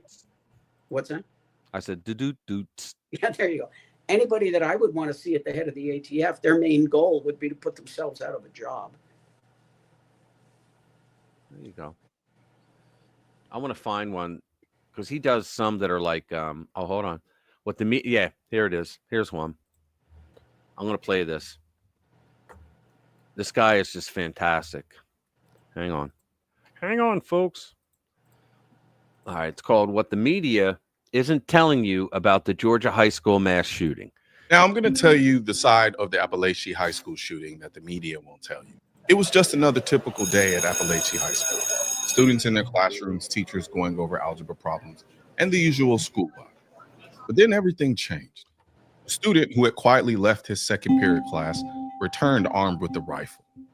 He approached the door to his classroom, but his classmates, sensing something was off, didn't let him back in. That instinct likely saved their lives. The shooter, frustrated, turned to the hallway and unleashed a barrage of gunshots, 10 to 15 rounds back to back, shattering the calm of the school. Panic spread like wildfire as students ducked for cover, trying to find any corner that might offer them safety. It was a scene straight out of a nightmare. But amid the chaos, there were heroes. 2 school resource officers, already on campus, armed, rushed toward the sound of gunfire. Within minutes, they found the shooter. The officer who confronted him wasn't there to negotiate. He was there to stop the threat. Yep. One way or another, the shooter was left with 2 choices: surrender or face the consequences. Obviously, the shooter was armed, and our school resource officer engaged him. And the shooter quickly realized that if he did not give up, that it would end with an OIS, an officer-involved shooting. He gave up, got on the ground, and the deputy took him into custody. Realizing he was outmatched, the shooter dropped his weapon and surrendered. Yep. The SRO took him into custody without further bloodshed. No drawn-out standoff, no more lives lost. Here's where it comes. That officer saved countless lives that day. And yet, this heroic story barely made a ripple in the news cycle. Now, since no one else wants to talk about it, I'm going to talk about it. The good guy with the gun who stopped the bad guy with the gun. I don't understand it. We had Uvalde, where officers stood outside, scared to go in and save those kids. They may have had their reasons, whatever they were, but the end result was devastating. The left-wing media and every Democrat politician jumped on it, telling us that's why we need more gun control. Even the police are there. They don't do anything, they said. We don't need officers in our schools. We need gun control, they say. But now we have a situation where an armed school resource officer did step up, did stop a shooter. And it's like no one cares. Yeah. People did die, and I'm not downplaying that. But how can anyone deny that if those resource officers hadn't been there, the casualty count would have been astronomical? Yet you could barely find a story about it. Breitbart talked about it, but when I look at my Ground News Google plugin, who is the sponsor for today's video, I see both the right and the left. Okay, he's going to go on the about story as a whole. What's that? But I wanted to know who exactly covered. I'm sorry, what? He's going to go on about Ground News for the next 2 minutes. You know that for a fact? I know that for a fact. Oh, you saw this video? I see all of his videos. Oh, okay, good. I use Ground News, and they're not a sponsor here, but Ground News is actually great. Do you have Ground News? I don't use Ground News. I do. The News, best part about it is blind spot. But that's the only thing. Towards the end of his videos, he goes on about Ground News. If they're a sponsor, he goes on and he goes on for like 2 minutes. All right. And Uncle Bobby, Ground News is actually great because they do the blind spot. You can see who's blind on this story. Is it the left or the right or the center? And I always go for the one where it's blind on the right because that means that the left is talking about it, and I like to go counter to that. I'm the contrarian. Yeah, and Uncle Bobby, you're obviously a fan. I agree with you. Paul Harrell, great man. He had a rather long battle with pancreatic cancer. Yeah. And passed away. For those of you who don't know Paul Harrell, he is the kind of guy that at the I forget what it wasn't SHOT Show, but so there's one YouTube, what we call gun tuber. He goes up to another guy and he says, okay, so who is the best who's the best gun tuber around, and why is it Paul Harrell?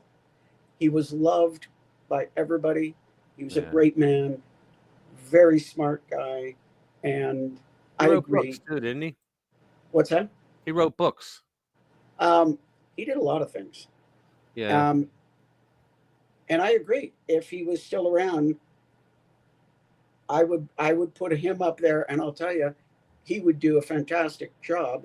Except I'm going to also tell you, he'd probably tell you where to stuff it because he wouldn't want anything to do with politics. Right.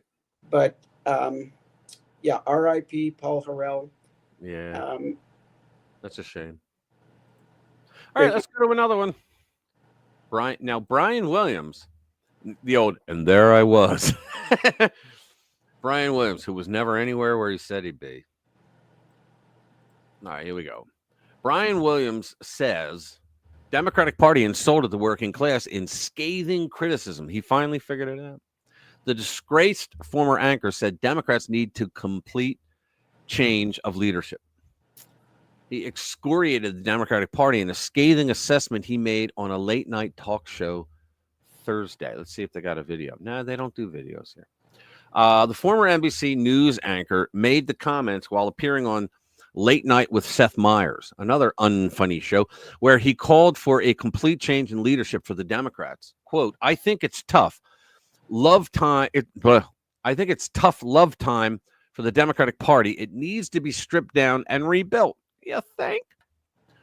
I think that means a change in leadership. I want to know who thought it was a good idea that Joe Biden stand for another 4 years at 80 years of age and 37% popularity. Exactly. So then that saddled the party with a British-like short campaign season for them. Okay. Democrats lost control of the presidency as well as the U.S. Senate, and Republicans were able to maintain control of the House of Representatives, making the election an astounding clean sweep. We also got more governors, and we have more red legislatures. I think it's insulting when members of the working class, which the Democratic Party has lost entirely in our lifetimes, to insist the economy's doing great. A 12, I thought he should have said, I think it's insulting to tell members there. A 12-pack of Bounty is $40.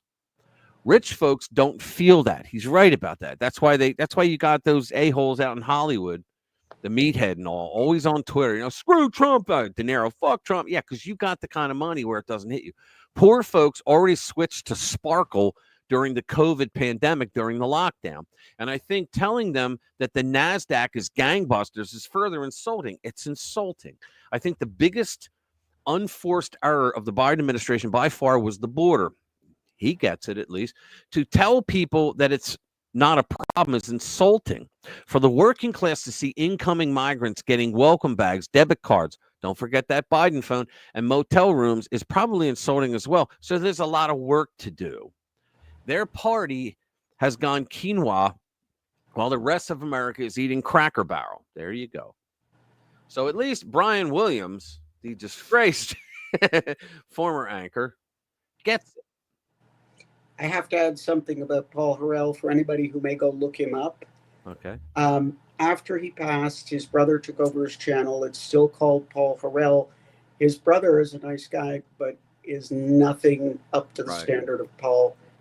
So if you do look, you'll have to look. I think Paul died 6 or 8 months ago. I can't remember. Yeah, I saw the one video of him where he was talking about how his cancer's progressing and all that.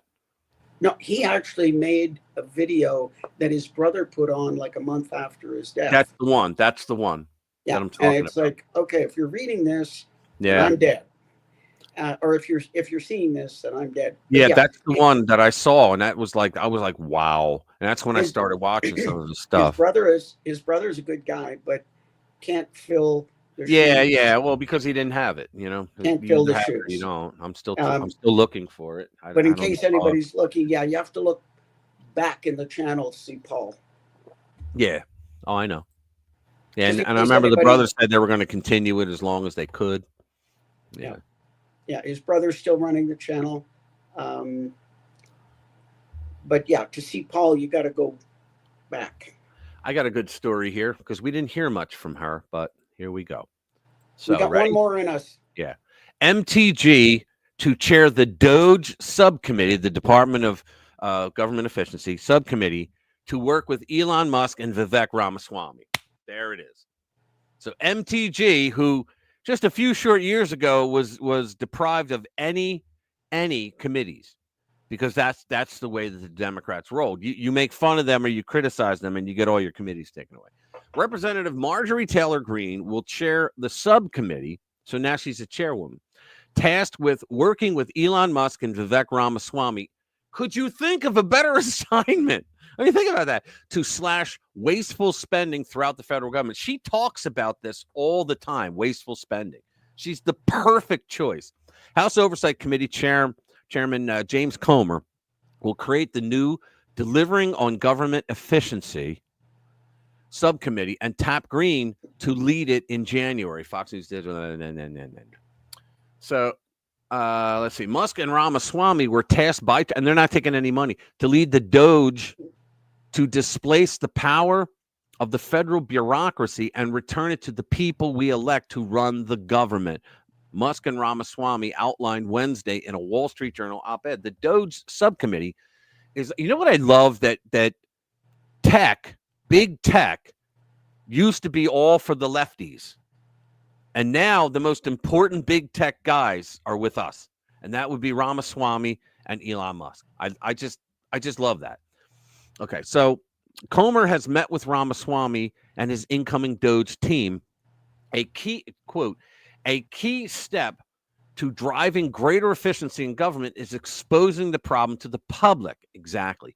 We are grateful that the House Oversight Committee has created a subcommittee to focus on this work, a spokesperson for Ramaswamy told the publication. We look forward to working together. Green told Fox Digital, I'm excited to chair this new subcommittee designed to work hand in hand with President Trump, Elon Musk, Vivek Ramaswamy, and the entire Doge team. We will identify and investigate the waste, corruption, and absolutely useless parts of our federal government. We may have nothing left. I remember when he brought in the sink, right? And he got rid of 70% of Twitter's staff, and the place didn't fall apart. Yeah, I think it was higher than that. It was like, I just heard 85% of the federal government today works from home, and they come in 1 day a week. They got to go into the office, and 85% work from home. And the other thing that Trump has said he wants to do is disseminate the departments amongst the several states. Instead of having, why do they got to be in D.C. where they're just a cafe or a restaurant away from, canoodling together to screw Trump? Yeah, why do they all need to be, why does FEMA have to be in D.C.? They don't. That's the point. And pretty much all of them. There may, okay, Department of Defense, obviously that needs to be there. But, most of the others don't need to. See, the reason why I love this idea is because everybody thinks Marjorie Taylor Greene is a nut. She's not. She's actually quite smart. She got a mouth on her. And what's that? She got a mouth on her. But you know what? So does Trump. So does Trump. And I would vote for either one of them any day of the week. So she has a mouth on her because she's sick and tired of the lies that go on. She once sat on Elon's show and talked about, she went through the morning. She said, we had to wait 3 hours to start a hearing because Nancy Pelosi couldn't find, there was something she was looking for. And they had to sit around for, she goes, and we're not allowed to leave because you messed the quorum up. She goes, so we're sitting there with nothing to do. She goes, do you know how much they pay all those people in that room? And she's right.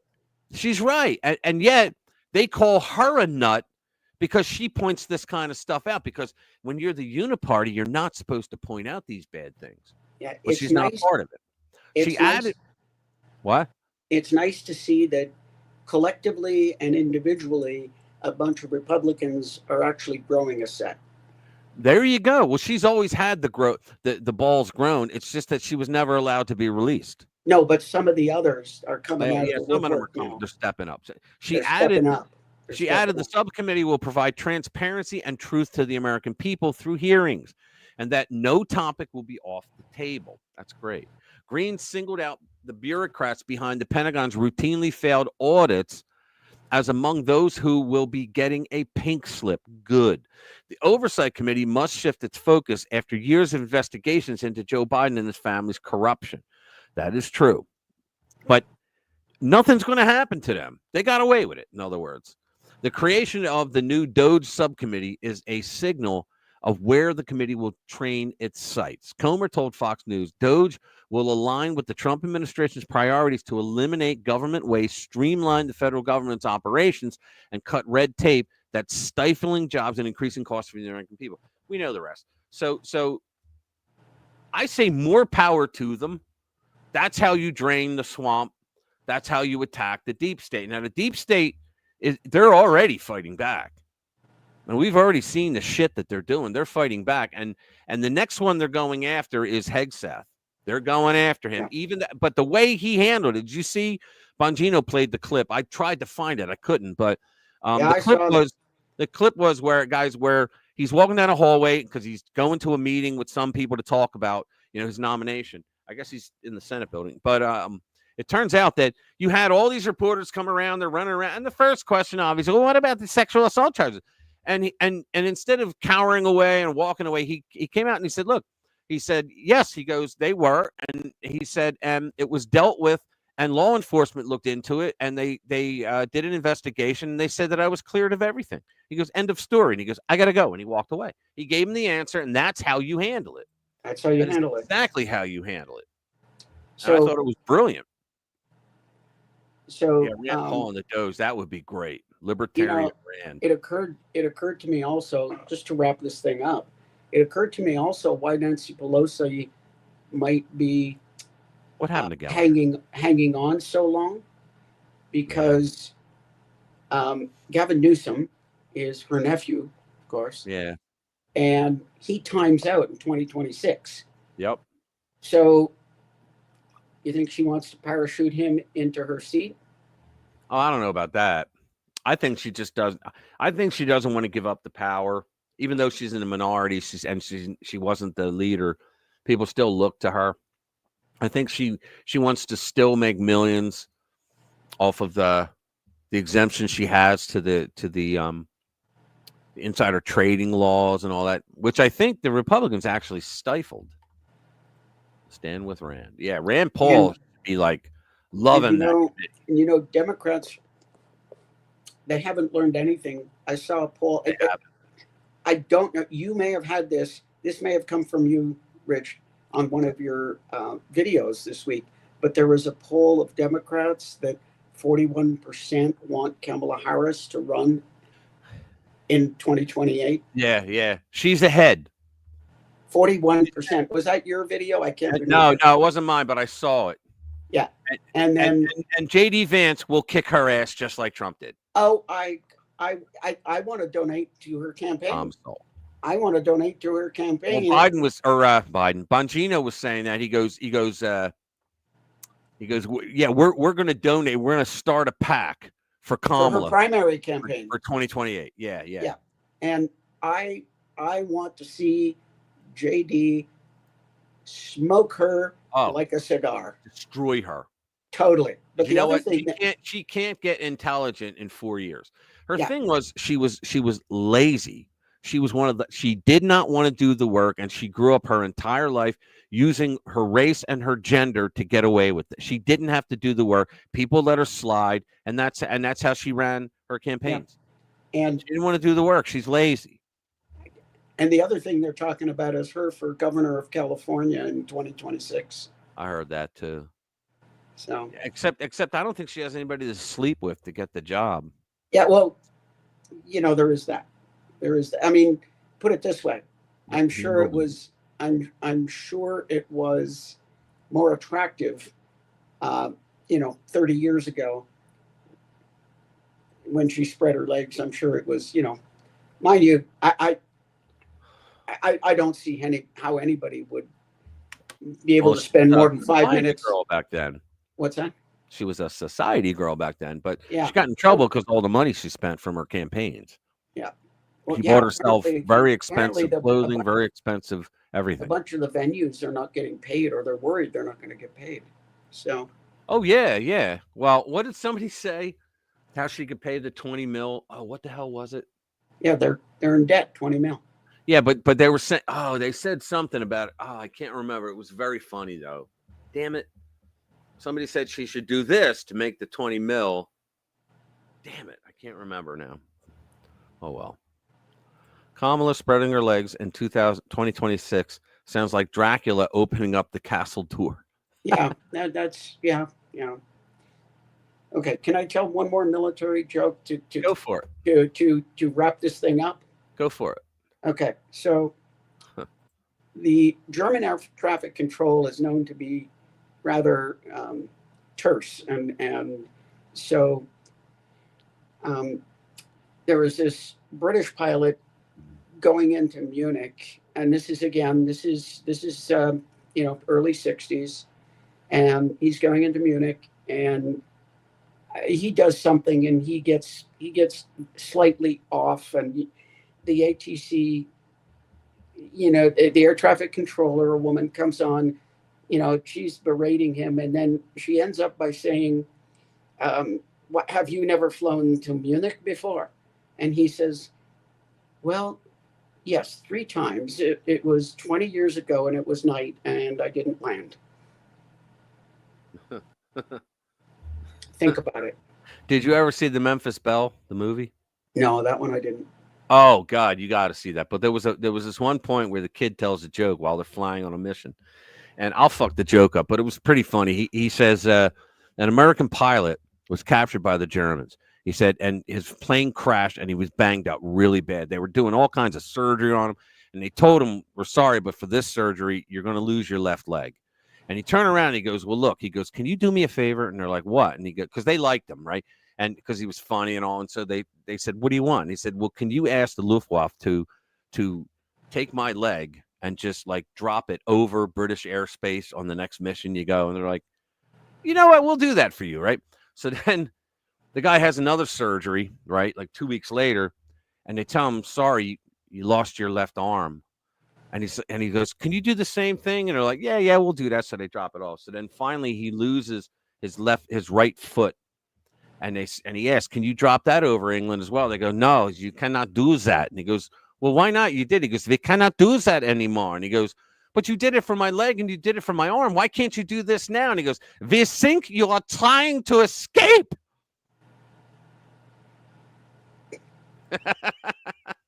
But yeah, but imagine the dude's a gunner. Yeah. Right? He's in that the little bubble thing, and they're talking to each other.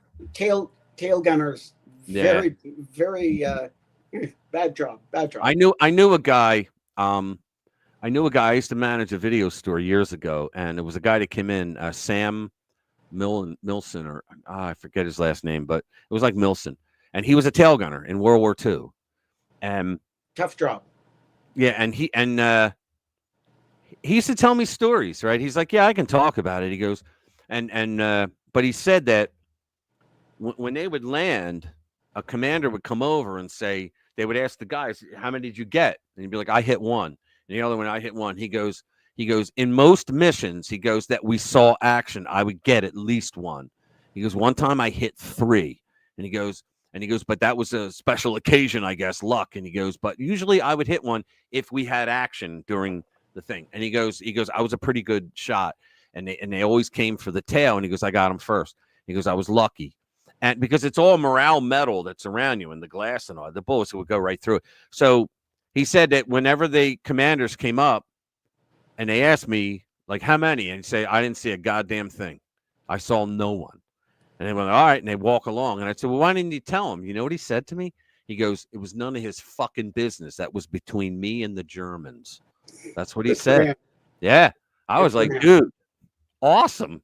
That was awesome. It was between me and the Germans. Okay. Thanks, Amy. I think we've done it. Yeah. All right, guys. Do me a favor, if you haven't already, hit that like button. It really helps us with the algorithm. God love you all for coming here every week. I love you guys hanging out with us. I wish I could do it longer, but I can't because I really got to talk to a guy about a horse. And it's been about an hour now. Yes. And my ass runs out after 3 hours. There you go. So. All right. So let's go on to another topic other than Dr. Jade's ass falling apart. Have a good weekend, everyone. Everybody, have a great weekend. And it's raining and snowing here, but you had to mention my ass again. Get everybody's mind back in the gutter. There you go. Come on, guys. All right, guys. Crawl out of the gutter. Have a good weekend. Hope you all had a good time. Thank you very much. Watch my videos during the week and read my stories. And come back next Friday. There you go. We love you guys. Bring a friend.